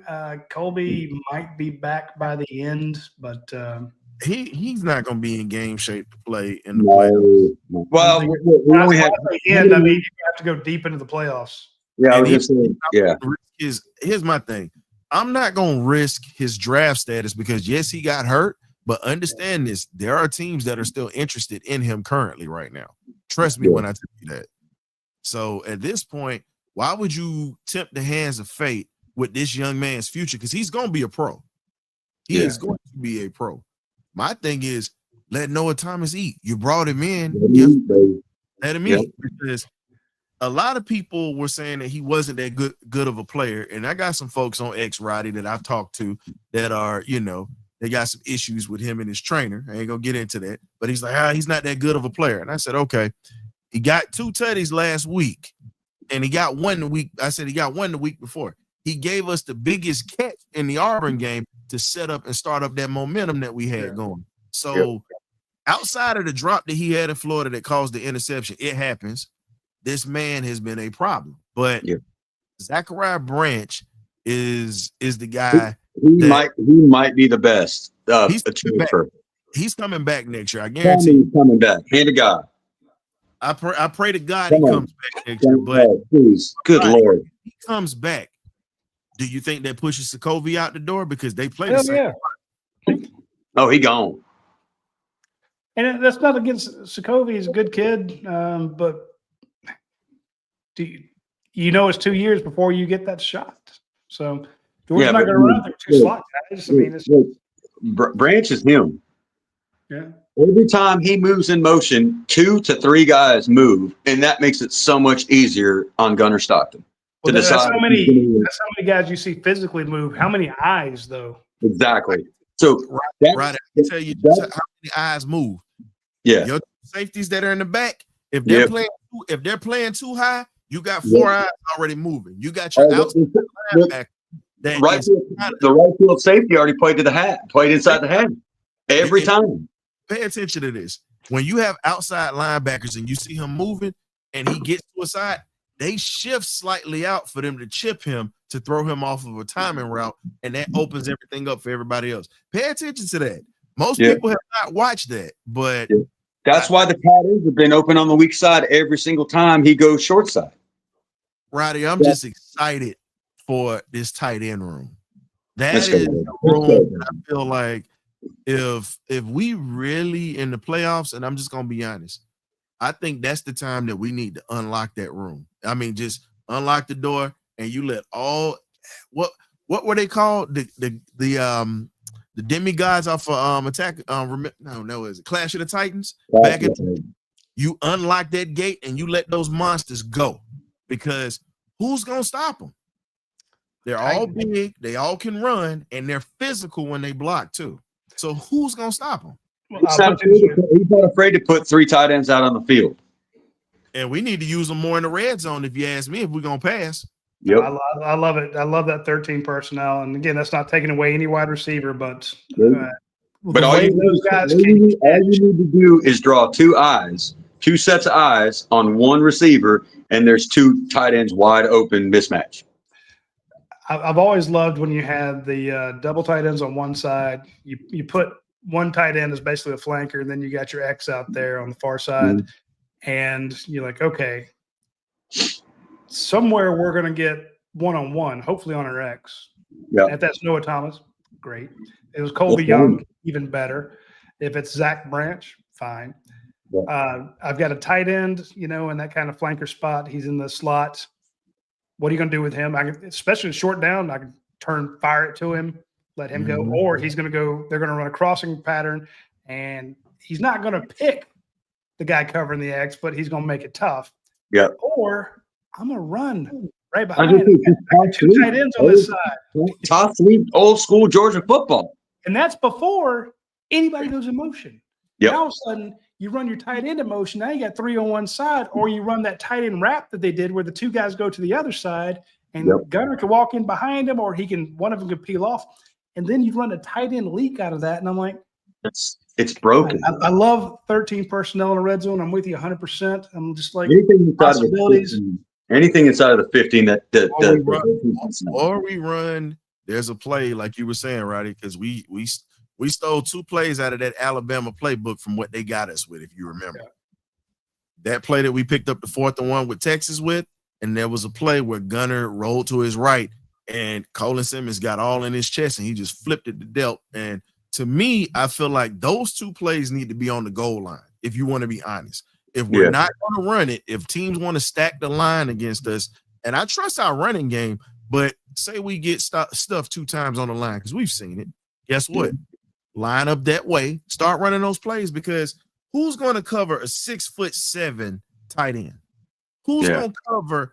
They've got heavy packaging at that point anyway, 7 on the line. So, did y'all see that poor number 13 trying to cover him today? That dude was giving up 100 pounds and 6 inches. At least 6 inches. Yeah. So you're talking about the demigods in ancient Greek mythology. There were of course the Titans, and the some of the first monsters of Greek mythology were what they call the many hands or the 100 hands demons. They're basically creatures with 100 hands. When I watch, and again, I was the guy that came out week 2, week 3 and said, these are average ass tight ends. These are guys, they can't all be Brock Bowers. Exactly. I'm like, they're not Brock Bowers. They're good, but they're not great. They're not, who's the Texas tight end last year that was so good? You're talking about, I can't think of his name right offhand. I know exactly who you're talking about. That guy. It's either him or the Iowa tight end. All you have to do is say Iowa tight end, because that's all. But the way these guys are playing now, when you watch Lawson Lucky and Oscar Delt block, even Jaden Riddell, and then you watch them catch, it's like they have 100 hands. They can catch anything. They can catch that jersey. They can get in your face, and they're lighting it up. And then you put them next to that offensive line that was headhunting people. You saw Juan Gaston pull out there and kill a free safety. That kid played. He hit the ground pretty quick. He's like, no, I'm not here to get in your way, big man. And you give me Juan Gaston, and that's a good call, Radi, because the tight ends catch with their hands. Yep, you notice, and have I seen some body catches from some of our receivers that have dropped passes and made good catches? Yeah, but Kirby hates body catches. Catch it with your hands and bring it into your body. Am I wrong or am I right? No, I'm with you on that. Catch it with your body's gonna bounce off. Yes. And here's the scary part. When you look at what we have and what Gunner has at his arsenal, when it is dispensed with this arsenal and whatnot. Okay, you want to stop my running backs? I got tight ends. You want to stop these guys? I pretty much have wide receivers that can go get it. If you want to lock all these guys up, guess what? I can use my legs. Yes, sir. Think about it. That's what Parts Unknown here says. Gunner's abilities open up the playbook, because you have to be honest. You can't. How many times when Carson Beck was here, and this has nothing to do with Carson Beck. It has everything to do with Carson Beck. The backside pursuit caught Nate Frazier, Trevor Etienne, whoever the hell it was, because he's waiting on a block, he's waiting on his spot, and the backside guy comes in and gets it. They don't have to worry about the threat of a quarterback running. Now, if Carson, but this is what a lot of people don't know. Look, if you didn't pay attention to Carson Beck while he was in high school, Carson was a running quarterback. He was, yeah. I don't know. As a junior, he got Mr. Florida football in 6A, which is one of the hardest classifications to win. Mm-hmm. So when you look at that, it's hard. This is what I said I don't understand. He must have forgot how to run when he got to Georgia, because, again, he definitely was a guy that you did have to worry about his feet at one point. But when he got to Georgia and he saw that there were athletes that were beating him down or doing other things, you couldn't do anything but say, you know what, this kid is just going to be an arm. But with Gunner, well, here's the thing. Let me I'll flesh that out real quick for those who may not know what was going on. When he first got here, it was the COVID year. They're all sequestered, and it was just bad for him. But the one thing I was told about Gunner was, this kid he's a sourpuss. If he can blame somebody else, if it's incomplete pass, it's always the other guy's fault. He's still doing that. Hell, he did that in the loss to Louisville. Still doing it. Think about it, Roddy. That right there not only lost respect from that locker room, that right there was seen by NFL GMs and scouts. And you don't understand how bad that's going to hurt him, because, okay, it's a difference when you're on the NFL level and the college level. You got guys that got mortgages, guys that got divorce papers. They got everything to pay for. And if you come out your mouth and say that, it's a little bit different playing with grown men than college kids. So I agree 100%. Not gonna last long because of that mess. Being honest. No, I'm with you 100%. So that was a character flaw. Yeah. And then I'm like, well, how is he a quarterback? Because I mean, I can name you 3 or 4 guys. Hell, I can name you 2 guys on this team who some of the players don't like as much, and they've changed. They're better than they were. More guys on last year's team. Hell, even on that national championship team, I can tell you about a couple of assholes. You have 105 people, you're going to have a couple. Okay. Yep. But I was told, well, how is he as a quarterback? They're like, he's not very good. I don't know why the hell we took him. Okay. And for a couple of years, here's the thing. He wasn't that good. And I was expecting then, Stetson Bennett comes along and he gets this, when JT gets hurt, Stetson Bennett goes in, they go on to win a championship. Then Stetson's freaking Stetson in 2022. And somewhere at about the middle of 2022, I was told, hey, remember how I told you that Gunnar Stockton's not a good quarterback? Mm-hmm. Yeah. He's completely different. He has emerged. He is a badass QB now. I'm like, fantastic. So to go to your point, how he used to be this runner, he was a dual threat guy. You saw him just get hit and helicopter into the end zone. And, as a junior, he wins the state title. Guy plays out of his damn mind, got offers from everybody under the sun. Yep. When he showed up, he just wasn't that good. When he came out and, like I said, in 2023, set the record for completion percentage of Georgia, that was the emergence of Carson Beck. I don't want to say he lost his ability to run, to sit in the pocket and drill passes, but he changed as a QB. So it also didn't hurt that he had Brock Bowers and Ladd McConkey. That makes everybody much better. My point is, he lost that ability to run. So as our guy here said, and thank you for the super chat, we do use those for the show. When he said Gunner's this offense is opened up by what Gunner can do with his legs. Today, you needed him on that second drive to get a first down with his legs. Hell, we needed it last week against Texas on the first drive. Very true. That's my point. So you're right. When you have all those weapons, it's like, okay, we're going to load up to stop the run. Well, you better leave a hat in there for Gunner. We're going to load up. We're going to take away your tight ends. Okay, well, we got wide receivers 1-on-1. That's fine. We got you there. Oh, we're going to go dime package to stop your wide receivers. Well, I'm going to run it down your damn throat. So I'm with you there because of Gunner being nasty and delivering the ball on schedule. Yeah. Roddy, here's the other thing I was going to put out. And we're talking about Gunner. Here's a thing that is very dangerous with Gunner, and this is why I compared him to Joe Cap. When you talk about the fire in him, he loves when you hit him. He does. He loves when you hit him. And I'm a boxing fan too. Gunner has the mindset of a Joe Frazier. You hit him, he like it. You knock him down, you piss him off. That is what he has in him. This is what's different. Gunner is a football player. Pay attention to this. When we talked about Beck threw that interception against UAB in that same game that Stetson had 5 touchdowns in. Yep. Beck did not go after the guy that picked him off. He did. I've been saying that for years. I'm so glad you called that out. Anthony has mentioned that maybe 13 times. But here's the thing. But look at today. Gunner throws an interception against a cupcake school today. And the kid is coming down the sideline. Before he gets out of bounds, Gunner's right there in his face trying to hit him. Gunner is a football player. There's a difference between a quarterback and a football player. He threw a block against Florida.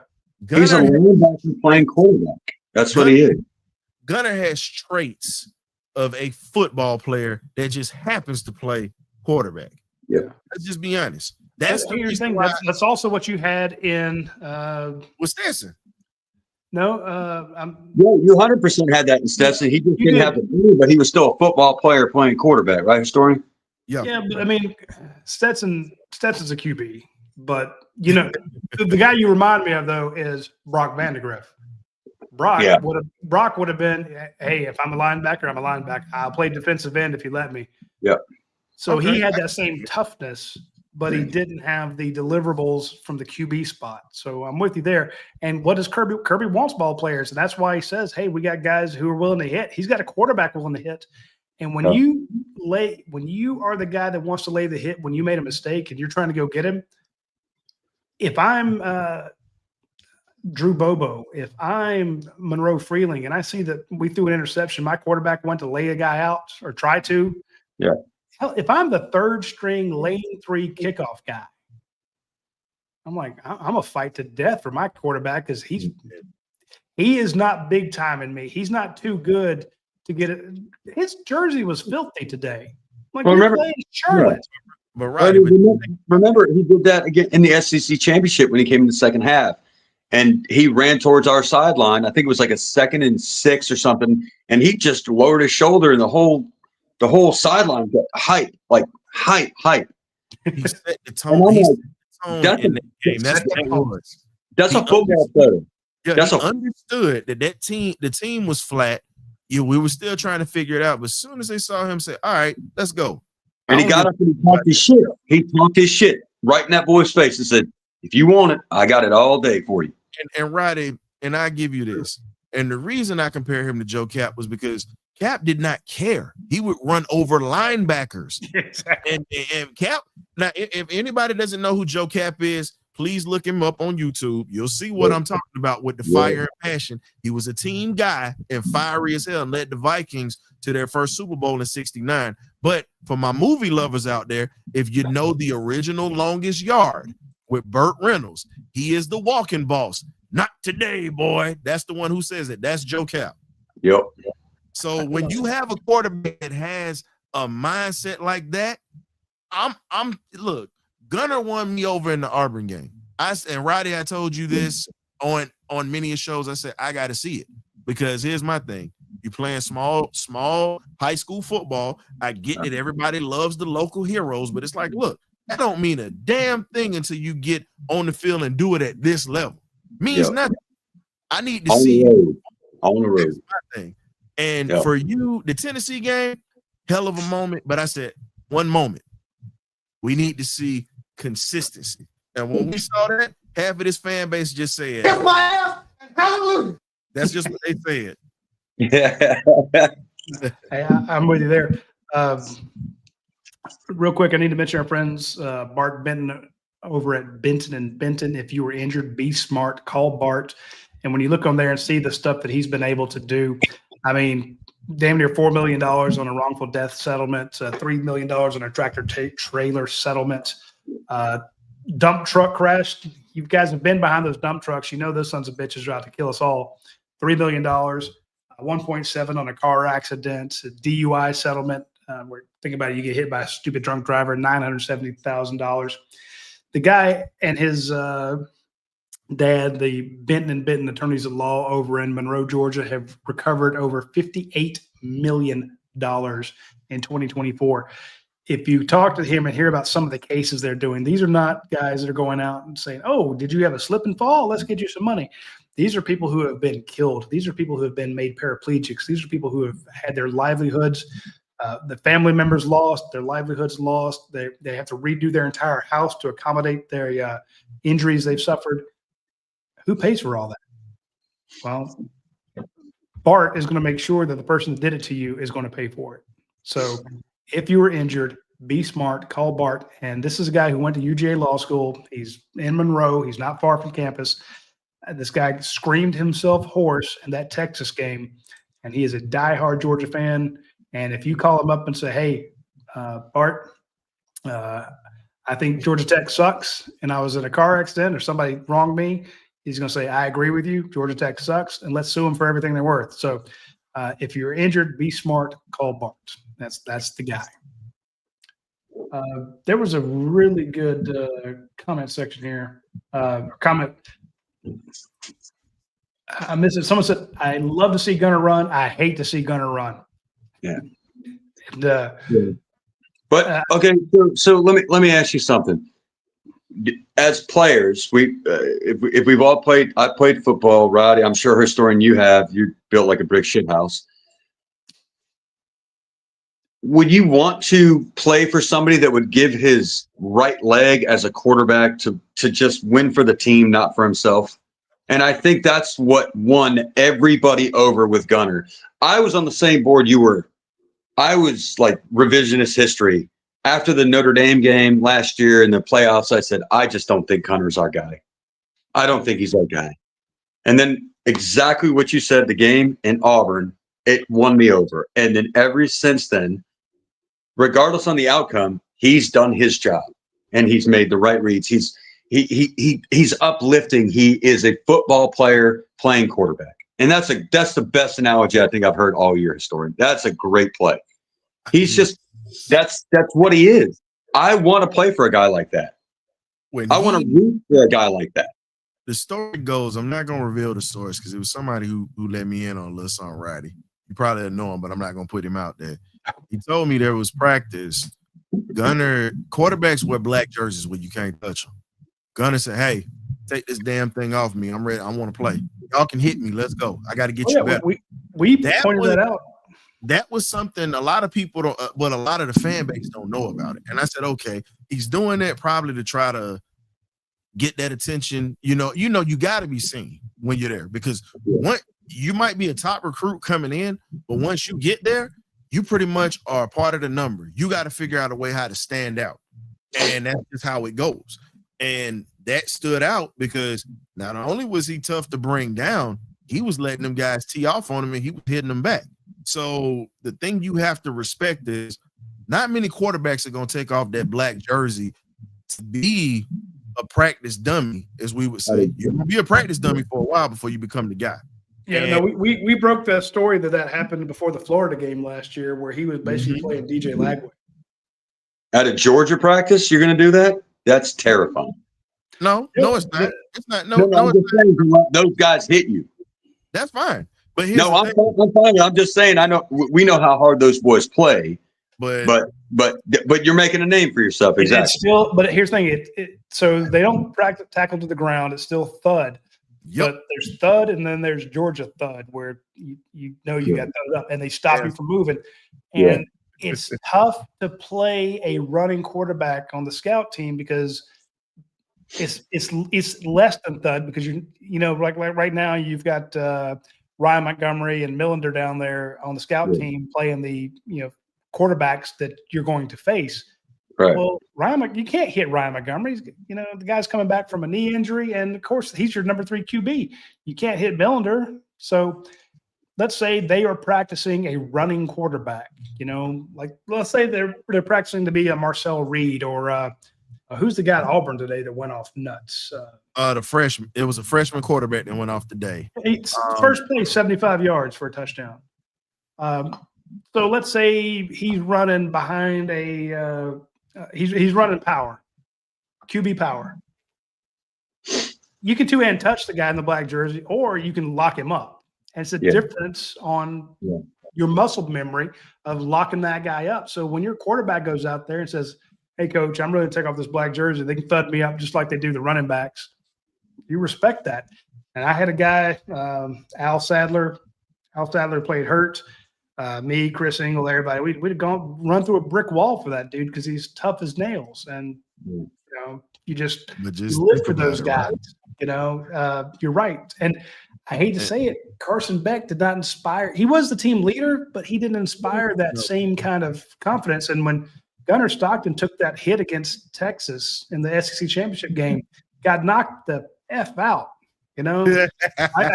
Honestly, I expect to see Smokey standing over him, from Friday. That's what you can hear. But here's the thing. He got up and he stared. One leg going this way, one leg going that way, one pupil here, one pupil there. But he held on to the damn ball. Yep. When he got up and he stared right between his eyes. Let's do it again. Yeah. That safety that hit him is a starter for the Philadelphia Eagles defense right now. Andrew that dude sent out pictures of the hit last week. Oh, he did. But you know what though? He didn't put out any this week, did he? Yeah. But you know how it goes. It's a little bit of troll because guess what? I get it. So here's the thing. He lost the bet with all the Georgia players, and he ended up having to let Georgia get to the game last week. So Yep. that That's all. because guess what? So them same dogs that's on his defense or whatnot, they all mess with him. But let's be honest, when you talk about toughness, and my idol is Walter Payton. That to me, and I'm sorry, Georgia fans, y'all. I'm sorry, Georgia fans. I know God at Georgia. Walter is my idol to this day. He got robbed. Greatest player of all time, man. He got robbed out of a Heisman because he went to Jackson State, and that was when they actually were putting first rounders into the league back in the day, up under the legendary coach Robert Hill. Now, let's talk about it. The 85 Bears defense, God rest Steve Montgomery, Michael Soul. If you ever check out the 30 for 30, they talked about Walter. They said he was a football player. He knew he was the star of the team, but guess what? He never put on that jersey of a non-contact. He would hit them every day. Now, when you get that 85 Bears defense saying we hit him every day, and he said, bring it on. That is a football player. Gunner has that mindset. Yeah. Same mindset. And here's the thing, historian, that mindset is contagious. Facts. Yeah. So now, if you buy in. yeah, but if that your guy's doing that, I look at what Marlo Herrera did and Corey Moore. They made the guys around them better. When Sean Williams called out his own damn defense before Florida, yep. I remember that. Florida, and then within 2-3 series, he goes and snaps the guy's arm on the sideline. Broke his collarbone and his shoulder at the same time. Yep. Yeah, I'm just saying. So if you have a guy like that, what did we see today? Let's bring it back around to the overreaction for today. When you got Gunnar Stockton doing what he's doing, hey, this is Charlotte, but he's still tucking and running and hitting guys, and he's ready to drop them down. If I am a guy getting in for the first time, if I'm Jamal Merriweather getting in at right guard, I'm like, well, Gunnar Stockton, he's playing like this is the SEC championship. Yep. This is my first time out here. I got to go hard. So I'm going to go hard for Ryan Puglisi. Ryan sees what the standard is. The standard is Gunnar Stockton. That's what I got to beat out. I got to make something happen with my legs. I got to make something happen with my arm. I've got to I got to get us in the right call. If you are CJ Wiley, you're like, look, the ball's not coming to me. It's going to Jaden Riddell. I got to go throw a block. Yeah. I've seen the blocks that Colby Young throws. I've seen the blocks that Dylan Bell throws. And I know that if Gunnar Stockton were running down the field, he'd throw the same damn block. That's the standard. So when your quarterback sets that standard, your tight ends, your offensive line, your wide receivers, they're all doing it. The defense sees the same thing. So that leadership, we saw that today. And again, we can kind of, if we're going to overreact, we can talk about a mistake here, mistake there. It could have been 63-0 if they wanted it to be. Of course. Day was setting the standard for next week. And I think this team is going to – I've been worried about – I don't think it's setting the standard for the next week. I think it's setting the standard for the next play. And Kirby only cares about the next play. Fair. That's fair. That's fair. Scary is this? But it's cumulative. Yeah, I know. But and that's the way he looks. He doesn't look at the next game. He looks at the next play. The next play. Roddy, this is how you know – and we go get back to the dogs, but do you remember Doug Plank, who was Mr. 46? They named the 46 defense after, right? I know the name, but I don't know enough like you do, historian. So he was the other safety that was opposite of Gary Fensick a little bit before that Super Bowl run. And he played with Archie Griffin at Ohio State. He came onto the show for me and we did an interview. And I asked him, I said, now you played with a 2-time Heisman Trophy winner and you also played with Walter. I said, when he was in Chicago, I said, I want your honest opinion on this. And you can go back and look at the show because it's still up. He said, Walter was robbed out of the Heisman because he said, I love Archie. That's my guy. But he said, Walter was different. He said, Walter should have got that Heisman because truthfully, and he even said this, we talked off the record, the only guy that should have gotten a two-time Heisman and he loves college football, he said it was Herschel Walker. Now, he didn't say that on the show. He said it off the record because he didn't want to piss off his guy, his Ohio State people. But he said, hands down, Walter should have got that Heisman. And he said the only 2-time Heisman Trophy winner should have been Herschel Walker because of the numbers he put up as a freshman and a sophomore, and he should have got it just on those 2 years alone. He said they should have waited to the end of his career to give it to him. Now, that was the guy who said that played against a 2-time Heisman Trophy winner every day. So if he's saying that, that should tell you, like you say, the validity of some things. But I hope we get somebody to win a Heisman soon here at Georgia, because it's been too long. But I agree with you 100%. My thought, though, is in my email, I guarantee you tomorrow when I get up in the morning, and luckily I got Anthony Dasher. That dude wakes up at like 5:30 or 5 o'clock. He's on the board first thing in the morning, so I get to sleep until at least 8 o'clock. I don't have to hit the office till 8:30. When I check my email, there will be two emails, one for Jeremiah Smith for Heisman and one for Julian Sayin for Heisman. There's these email campaigns talking about what they did. I'll get those. Kirby doesn't do stuff like that. And if Georgia doesn't get a Heisman, it's not hurting him in the recruiting standpoint. They got Jaden Wade, top guy for 2028. They've got Curtis right now, top player for top QB for 2026. They're even high on one of the top guys for 2027. My point is, the winning all those Butkus awards helps you get those inside linebackers. Getting those Heisman helps you get those guys here, but they're not really hurting without it. But he never puts in. There's never the Butkus Award campaign. There's never the Joe Moore Award campaign. There's never a Heisman campaign. If it comes, it comes.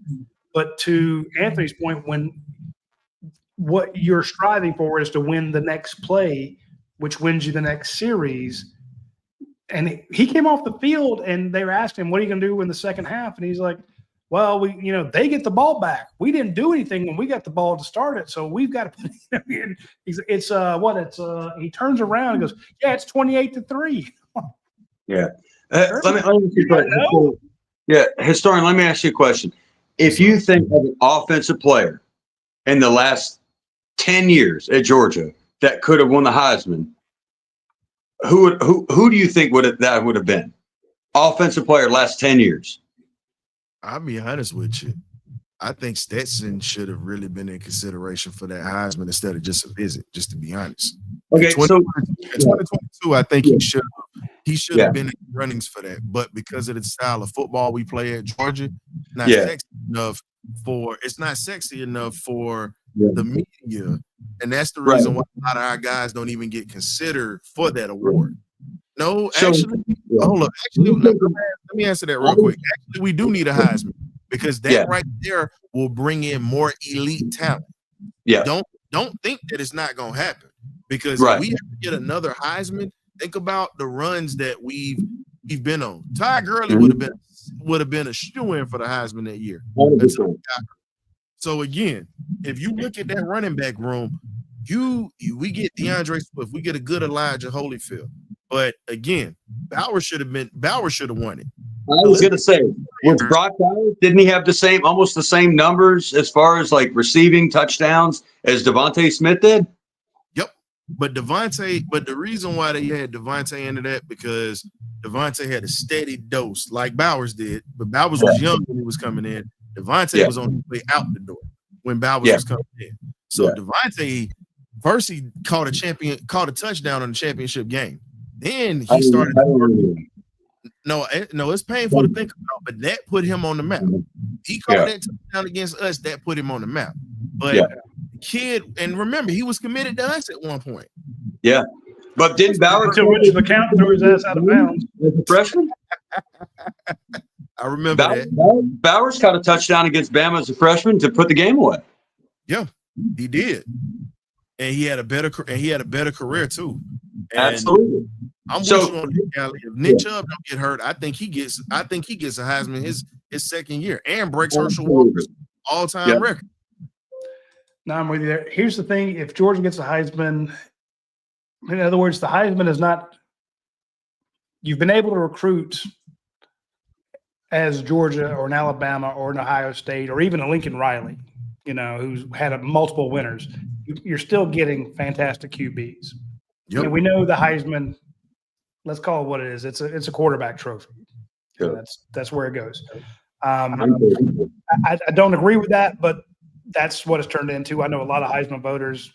If you tell them about, hey, there's this kid named Bain, he plays defense at Miami, they're like, defense? They look at you like you grew a third head, you know? So they're not into it. I get it. But where I could see if Georgia could get a Heisman Trophy winner, I'd love to see a running back get it, you know? That'd be awesome. Because I'd just like to see a running back anywhere get it. But if you had a wide receiver or a QB get it, Georgia has this huge negative recruiting thing when it comes to landing wide receivers because you don't have the pedigree of putting out wide receivers like Ohio State has done, like Alabama has done, like Miami has done. So if you're like, hey, we got a quarterback just won the Heisman Trophy, he's got another year here, or this guy that's going to replace him is even better. Don't you want to come be a part of this? Yeah.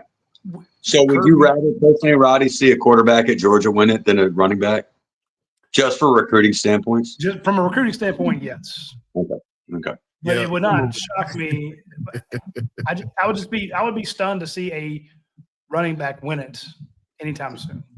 Yeah. You got to have a Herschel Walker type of performance to get that. And then you got to hope for the quarterbacks to play bad. They even look at Bijan Robinson? No, they mentioned him, but because think about it, Bijan had numbers to literally go to New York and win it. That's my point. I mean, if he's not going to win it, then screw it. And that's what I'm saying. He's also playing Big 12 defenses at that point. So. But here's the thing. But then you can't take away from the kid that played at Boise State last year, Genty. Genty should have won. To me, I mean, but no disrespect to Travis Hunter because in college he was definitely an alien because of some of the stuff he could do. But Genty was more consistent, and Genty deserved that Heisman last year. Yep. Sorry to say it. He deserved it. And I love me some Travis Hunter. Don't get it twisted. Travis, I love watching him play. But that was a great player. Honestly, I mean, I'd have looked at Cam Scatterbo like, dude. Yeah, I mean, Cam Scatterbo he's just CTE in waiting. We all knew that. Well, but again, just for a guy who's like this, he's going to play hard, he's going to do his job. But to historians' logic, last year, Ashton Genty was the best player in college football. Hands down. He was hands down the best player. Everybody knew he was getting it. You couldn't do anything about it, and he was still going to get 185 a game. Period. Bar none. Now here's the thing: Robbie Dotson got a good point. Says, "Give me the butt kiss or give me the O-line trophy. We already can recruit." And that's kind of my point. It's like not having a Heisman isn't hurting you lining up quarterbacks. You're getting them. It's a lot easier to land a Chris Cole or a Justin Williams or Chris Jones or it's an offensive-minded game now. Well, you're just like, hey, we can land all the handicaps on defense. It's an offensive-minded game now. Unfortunately, you can get a Zayden Walker when you're like, hey, we've had before Kirby Smart was here, we had no Buckus Award winners. We've had 3 since. The last big time award that we had before Kirby got here was a Thorpe Award. Like I'm talking about like really, really big time award where we were recognized for that.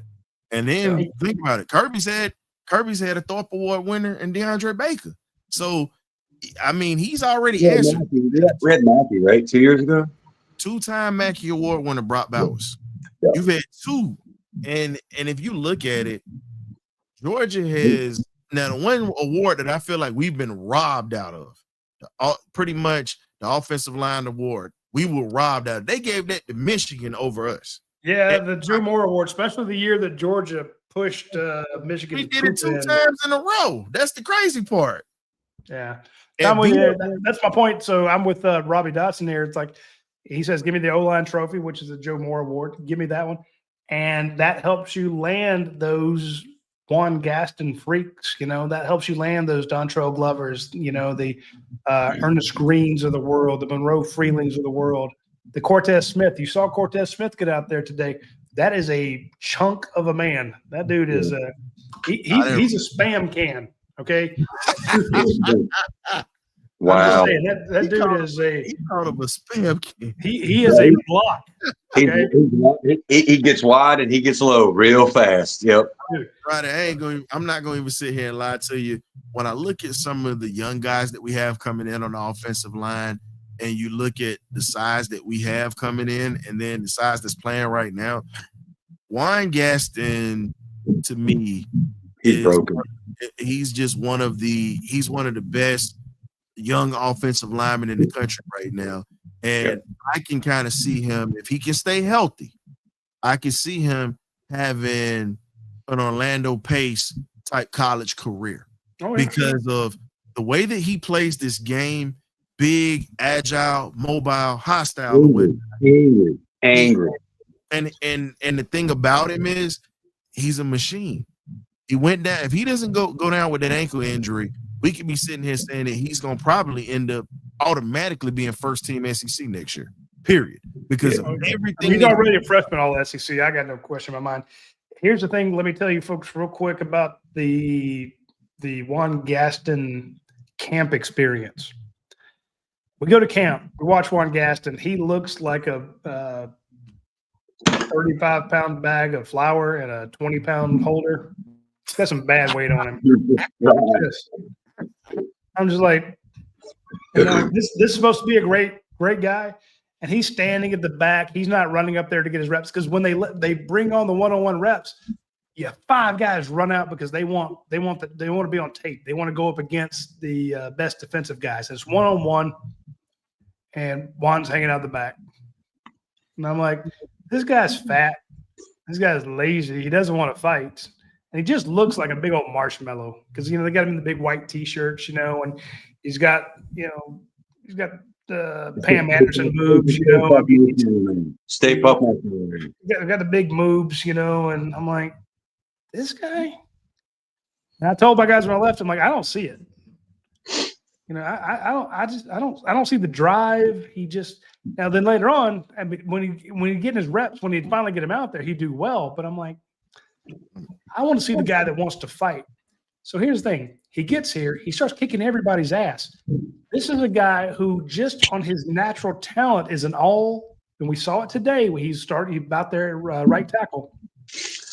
Starting as a true freshman, he started his first game just like another guy by the name of Tate Ratledge. Very few true freshmen start the first game of the season. He did at right guard. We saw him today at right tackle. He has not touched his potential yet. This dude is only going to get more svelte, stronger. By the time he's a junior, he's an Orlando Pace. He's a Trenton Brown. He's a top 5 pick. Andrew Tom. I'm getting ready, and Roddy, I got to get ready to go. I appreciate you having me on, Anthony. Thank you. But I'm gonna give you this. You got Gaston on the right side. You got Glover. Roddy, I'm gonna throw a pair out here for you that you're gonna probably chuckle when I say this, and you and Ant might remember. We got the modern version of Art Shell and Gene Upshaw. Please go look that up. That's what those two play like. Art Shell. Got together. Come on, man. Juan Gaston is your Art Shell. Come on, man. Upshaw. Wow. I'm first ballot Hall of Famer. Okay. I'm gonna slide out on that one, Roddy. I appreciate that. I definitely thank you for having me on, and you know where I'll be at tomorrow. I'll be getting my liquid medication ready for my depression tomorrow. If it's anything, if they lose anything else this year, I just need them to beat the Saints. I'm okay with it. You beat the Saints, you lose, boy. Facts. Come on, baby. Let's go. At least beat the damn Saints, please. We can lose everything else. Hell no. But I'm with you there. For having me on, and go Dogs. Go Dogs. I love it. Hey, Anthony, I'm gonna wrap this up here too, but we need to hand out some helmet stickers, and you stuck around long enough, so I'm gonna let you start giving out the helmet stickers. I'll tell you what. Well, we just got done talking about him, Juan Gaston. Fair. You got to put that. You got when O lineman gets a helmet sticker. You have to give the O lineman one, right? All right. So now it's your turn. Bo Walker, 3 touchdowns. True freshman. Oh yeah, that's cool. No, dude. I mean, here's the crazy thing about Bo Walker. How many carries did he have today? That I don't know. 9. 9. He had 3 touchdowns. Yeah, Jesus. What is the ratio? Sets 33% per carry touchdown. So yeah, I'm gonna go Chris Cole.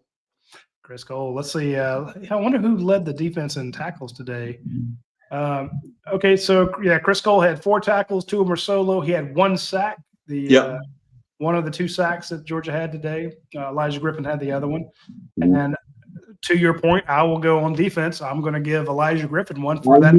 God dang it! I knew. Look, you took Chris Cole off the board. I get to go Elijah Griffin. 9 and 90. So you know what? I am going to give it to Brett Thorson. Okay. He doesn't get to punt much. He does not. Let's see. Where did he pin them back every single time? Yeah, it's a very overrated stat that people overlook. Brett Thorson is a weapon. He will be the first specialist taken off the board in the draft next year. Yeah, so he had 3 punts today. And remember last week, people were like, is he hurt? Because he's kicking short punts because you could not kick it to Ryan. You kick it to him. Niblett. No. Niblett is the Texas returner who already has 2 punt returns for a touchdown this year. And a kickoff return this year, yes. So I'm giving to Brett Thorson because he is our safety valve. He can kick it 70 when he needs to, and he can kick it 50, but 70 in the air. So I'm giving it to Brett Thorson. I'm giving it to I'll just go special teams overall. Special teams. Yeah. So Brett Thorson had 3 punts today. He averaged 51.3 yards a punt. One of them was 63-yarder. He pinned them inside the 20 twice out of those. 2 out of those 3 punts, he pinned them inside the 20. So that's a good thing, right? That is fantastic. You've already given one to the entire special teams group, but the next place I was going to go was to Zachariah Branch, not only for his catching passes. He had 4 catches today for 55 yards. Oh, okay. Well, here's some symmetry for you. 4 catches for 55 yards, 3 punt returns for 44 yards. So 99 yards for Zachariah Branch. All right. Okay. Well, I said special teams. I didn't say which side of the special teams. So, Dude, this guy can return punts like nobody's business, and they kept punting to him. So, we'll let you do. 3 punt returns for 44 yards. That's 4 first downs, 4.5. Yep. So 99 total with 9 touches, 8 touches. Yeah. 8 or 9 touches. He's just a play waiting to happen. Yep. He's a 1 block away guy. He's a 1 cut and away. We've already seen what he's done on the short side when they throw the little bubble screens that for some reason has been working this year. But everybody hates when Bobo does it. Isn't that crazy? Let me okay. I've been doing this a long time, and I've been in the message board world for a long time. And Roddy, I don't even want to know what you've forgotten about as far as the message board world. Not at your line of duty. Message board since 2001, online for many years. I feel like I have a good thumb on Georgia college, not Georgia fans, but just college football in general. If there's a narrative out there, if there's something that you can point to, if somebody hears something and then they see confirmation bias, they'll believe it forever. Yeah. So I have this one little asshat follows me around on Twitter. He tweets at me every game complaining about Mike Bobo, and he mentioned that everybody knows that Mike Bobo is going to go run, pass. Yeah. And I think there might have been a series where they went run, pass, and then punted. So it's like, see, and it doesn't matter that Georgia throws more than they run. Yep. Throw on first down a lot. A lot more than they have, especially under Kirby Smart. The drawback to throwing on first down is if you miss, now you're 2nd and 10. You're behind the chains. Right. It's a lot easier throwing 2nd and 5. Yeah. So anyway, I get it because they heard that they throw a lot of screens. Then when Georgia's struggling, they throw a screen. God damn it, there's another screen. That's all they do is throw screens. They don't understand that Kirby Smart is the one telling them to throw a screen because they can't. They're on their 6th different offensive line in 6 different games. They're not able to run it out of the pistol formation, out of I formation, out of whatever formation. 2-back set doesn't matter. They can't run it because they don't have good blocking because they too many of their guys are injured. They lost everybody on the right side to start with. Then they lost everybody on the left side to start with. So what do? You throw it to the flats to a guy named Zachariah Branch. He picks you up 17 yards on a screen, but they've heard screens are bad. So every time they throw one, and they don't understand that Todd Monken threw almost the exact percentage of screens when he had Lad McConkey and Brock Bowers and Darnell Jack Saint. When you hear a narrative, and it's the same with Ohio State, it's the same with Alabama, it's the same with Tennessee Tech, Virginia, whatever school. Once you hear a narrative and you see it duplicated once, you believe that that's the way things are. Yeah. So it's a false narrative out there that people want to crap on. And Kirby even took a shot at it the other day. He's like, "Yeah, that was on a screen." For those of you screen haters out there. Oh yeah, Kirby has heard about. He knows. So it's the same that this guy can't. The narrative after 2 weeks was that Gunnar Stockton couldn't throw downfield. All that took was after the first game, somebody saying, "Look, these guys are running wide open, but he's tucking and running. He's not looking downfield. He can't make that throw." By week 3, everyone said, "Oh, he can't throw the ball downfield." The first thing he did, first play against Tennessee, was rip one up a sideline route to Colby Young, deep pass. I'm like, wait a minute, you've seen him throw deep against Notre Dame. Why do you think he can't throw it? So anyway, it's just I get what you mean. They grab it hook, line, and sinker. They just follow and they find a narrative, grab onto it. Yeah, and so it's crazy because it's the same thing when people will say Mike Bobo's not a good offensive coordinator, and I'm like, look, that's a goddamn bad narrative. That's so bad, dude. Now, has he called bad plays in the past? Yeah, every offensive coordinator have. Right. So my issue is when and I'm like, dude, I remember a 9-6 game with Todd Monken running it. Yeah. Kentucky. Oh yeah. They're like, well, Todd Monken's the best of all time. I'm like, I remember when he was struggling. You struggled. You lost to Alabama in the SEC championship game, and you had we barely beat Kentucky. Yeah, with Todd Monken. Right. So my point is, and then for the first 3 quarters of that first championship game, you look terrible from the greatest offensive mind of all time. So because it's not Bobo, it's better than Bobo. Right. So again, and I don't defend Bobo. If Bobo's hired away tomorrow, that's the other one. He's not good because other teams aren't trying to hire him. And I'm like, well, you don't know that. He's actually had other people inquire, would he be interested in other jobs? But it doesn't hit the press. It doesn't hit Twitter. So you believe that nobody wants him. Anyway, getting far afield here. It's just but it's an easy scapegoat. It's what it is. It's always an easy scapegoat. And I hate that because, Todd Monken, look at what he had at his disposal as far as offense. But don't just look at his offense. Look at the defense that he had backing him up. Generational defense. You could run anything because you knew they couldn't score on you. Of course you know you're going to be a better offense if you have that defense. Yeah. Every time. Fuck, I could score, and I'm 50. No, but if Bobo called the same play call and it didn't work out, it's the same guy. It's run, pass, punt, run, pass, punt.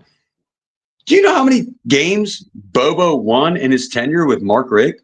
He won 88% of his games in a 12-game season with Mark Richt.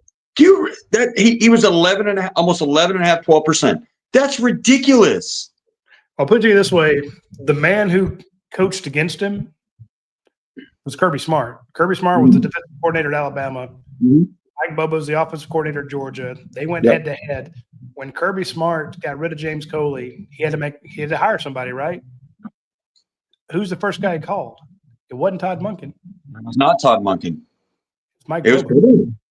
from South Carolina. Was he still at South Carolina? He just taking the job at South Carolina. That's why he wasn't available. Yeah. So and again, I don't. Mike Bobo and I aren't friends. Honestly, I can tell you a story. You guys go to Grand Cypress and Augusta to eat dinner. Yeah, dude.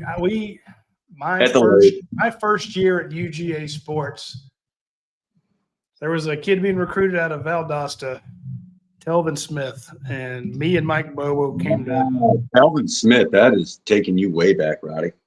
Dude, I'm old, man. Anyway, the point is, that didn't work out between me and Mike, and it's never worked out since. He doesn't talk to me. I don't talk to him. Right. Not in a mean way. It's just he doesn't leak. He doesn't leak information to me. He's not one of my sources. If he left, it'd be good for me because we'd have a coaching search at UGA Sports. That'd be phenomenal. We love coaching searches. We get a lot of new subscribers.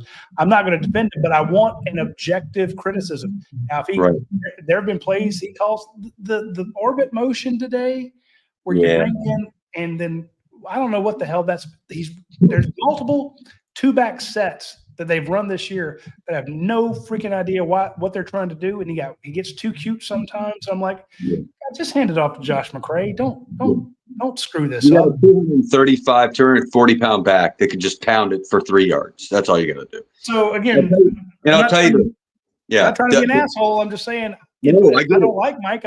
I say it. I get it. The only time that I've really ever said anything about a play calling is when we had beaten Clemson the week before in 2014, and Gurley was already starting his Heisman campaign. And we're down at the goal line, and they go play action pass, intentional grounding, instead of just giving it to Gurley at the goal line against South Carolina. You remember? So that play, trust me, dude. I'm just saying. To this day, that was a terrible play call. Look, I defend that call to this day. No, Roddy. You could sneak him out of the field. Because that play is it is Terrence Edwards' drop versus Florida. It's the one play everyone remembers.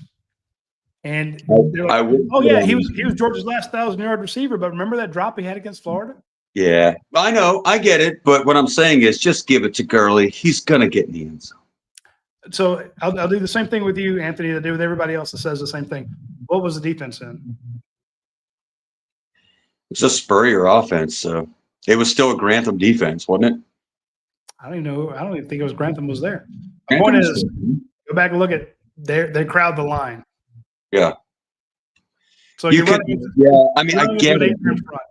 I know. I know the play was right, but I know it was the right idea, but I just thought it was the wrong time to do it. It was first down. I'm with you. I get it. Trust me. So, and it's the same with the 4th and 1 call against Alabama. Everybody's like, "Oh my God!" I knew you were going to bring that shit up. You knew it. Why play defense guns? Just run it. Just run it straight up the gut. They couldn't stop our run. We had 223 yards against them, right? Yeah, but they're expecting that, and so you do the other thing, and if your guys actually do what the hell they're supposed to. Oh my God! It was a 10-year cycle. He ran a 10-year cycle bad play. That's what it was. Yeah. It was the South Carolina against Bama all over again. God dang it, Bobo! Should have seen it coming. So we got far field there. Let's finish out our. Yep. Let's see who else. We got to give a couple more helmet stickers. Oh, goodness gracious. I'm not giving one to Stockton today. He had 4 incompletions. Yeah. What an idiot. And you got my Bo Walker. I'm going to give it to Peanut. Who? Peanut. Okay, Nate Frazier led the team today. 12 attempts, 54 yards. Yep. No, that was Nate Frazier. Excuse me. No. I meant Phillips. Yeah, Dwight Phillips. Yeah. 7 carries, 45 yards. What I was trying to say is he led the team in yards per carry. He had 6.4 yards a carry. Yeah. He finally got a little bit. He finally got a little bit of a workload. So yeah. So I like that approach. Yeah. Mm-hmm. So, but I have to give one to Nate Frazier because, and here's the thing: you have running back get 2 touchdowns, and he's not your first automatic consideration. Yeah. Because he does that a lot. Yeah. So Nate Frazier, I'm gonna give him one. 12 carries, 54 yards, a paltry 4.5 yards a carry. Not gaudy like 6.4 yards a carry. Solid, yeah. And my last one, Ellis Robinson, no pass interferences. Okay. Hey, you take the wins where you can, right? Yeah, no, I'm with you 100%. That's big. A big interception for him. That could be huge because everybody in the playoffs is going to play a man. They're going to play every single time, whatever side of the field he's going to be on. He's going to be on man. Yeah. So. And I'm gonna go back to my boy Noah Thomas, who I was not very high on. Here's the thing: we talked about how guys have gotten better throughout the year. Remember the first 4 or 5 games, everybody's like, "Where's Noah Thomas? Where's that other transfer?" And I'm like, "Well, who do you not want to throw to? Do you not want to throw to Colby Young? Do you not want to throw to Dylan Bell? Do you not want to throw to Nate Frazier? London Humphreys, Zach. Do you not want to throw to Zachariah Branch? Yeah, like stop throwing to Cash Jones. I'm like, well, you threw to him 3 times. He picked up 3 first downs. Yeah. So I'm like, and I get whoever doesn't get the ball, we ask about it. Yeah. Just our standard MO. But here's a situation where Noah wasn't really coming on, and I asked, I'm like, is he okay? Is he injured? And I was told he just doesn't block that well, and he's just not as good as we thought he was. And this is my wife. She's going to be so mad that I said, "Thanks, my wife. Look, she's hiding herself. Look, that's it. She's so mad. There she goes. You see her covering her face? That's so funny. I see it. She went to Anna. So, but I'll give the last one to Noah Thomas, and then with that, we are going to end the show here because I got somebody calling me, which might be some news. Absolutely, Roddy. Everybody, make sure whoever's out here, UGA Sports, the best UGA content ever. If you're not a part of the DawgVent, get on it. Get that Hunker Down bourbon and Hunker Down vodka. Let's go, guys. Dogs for life, baby. Roddy, I love you. Thank you so much, buddy. Thanks for being on with me the whole time, Anthony. I appreciate it. It made the show go a lot more fun. Yep. Thank you, bud.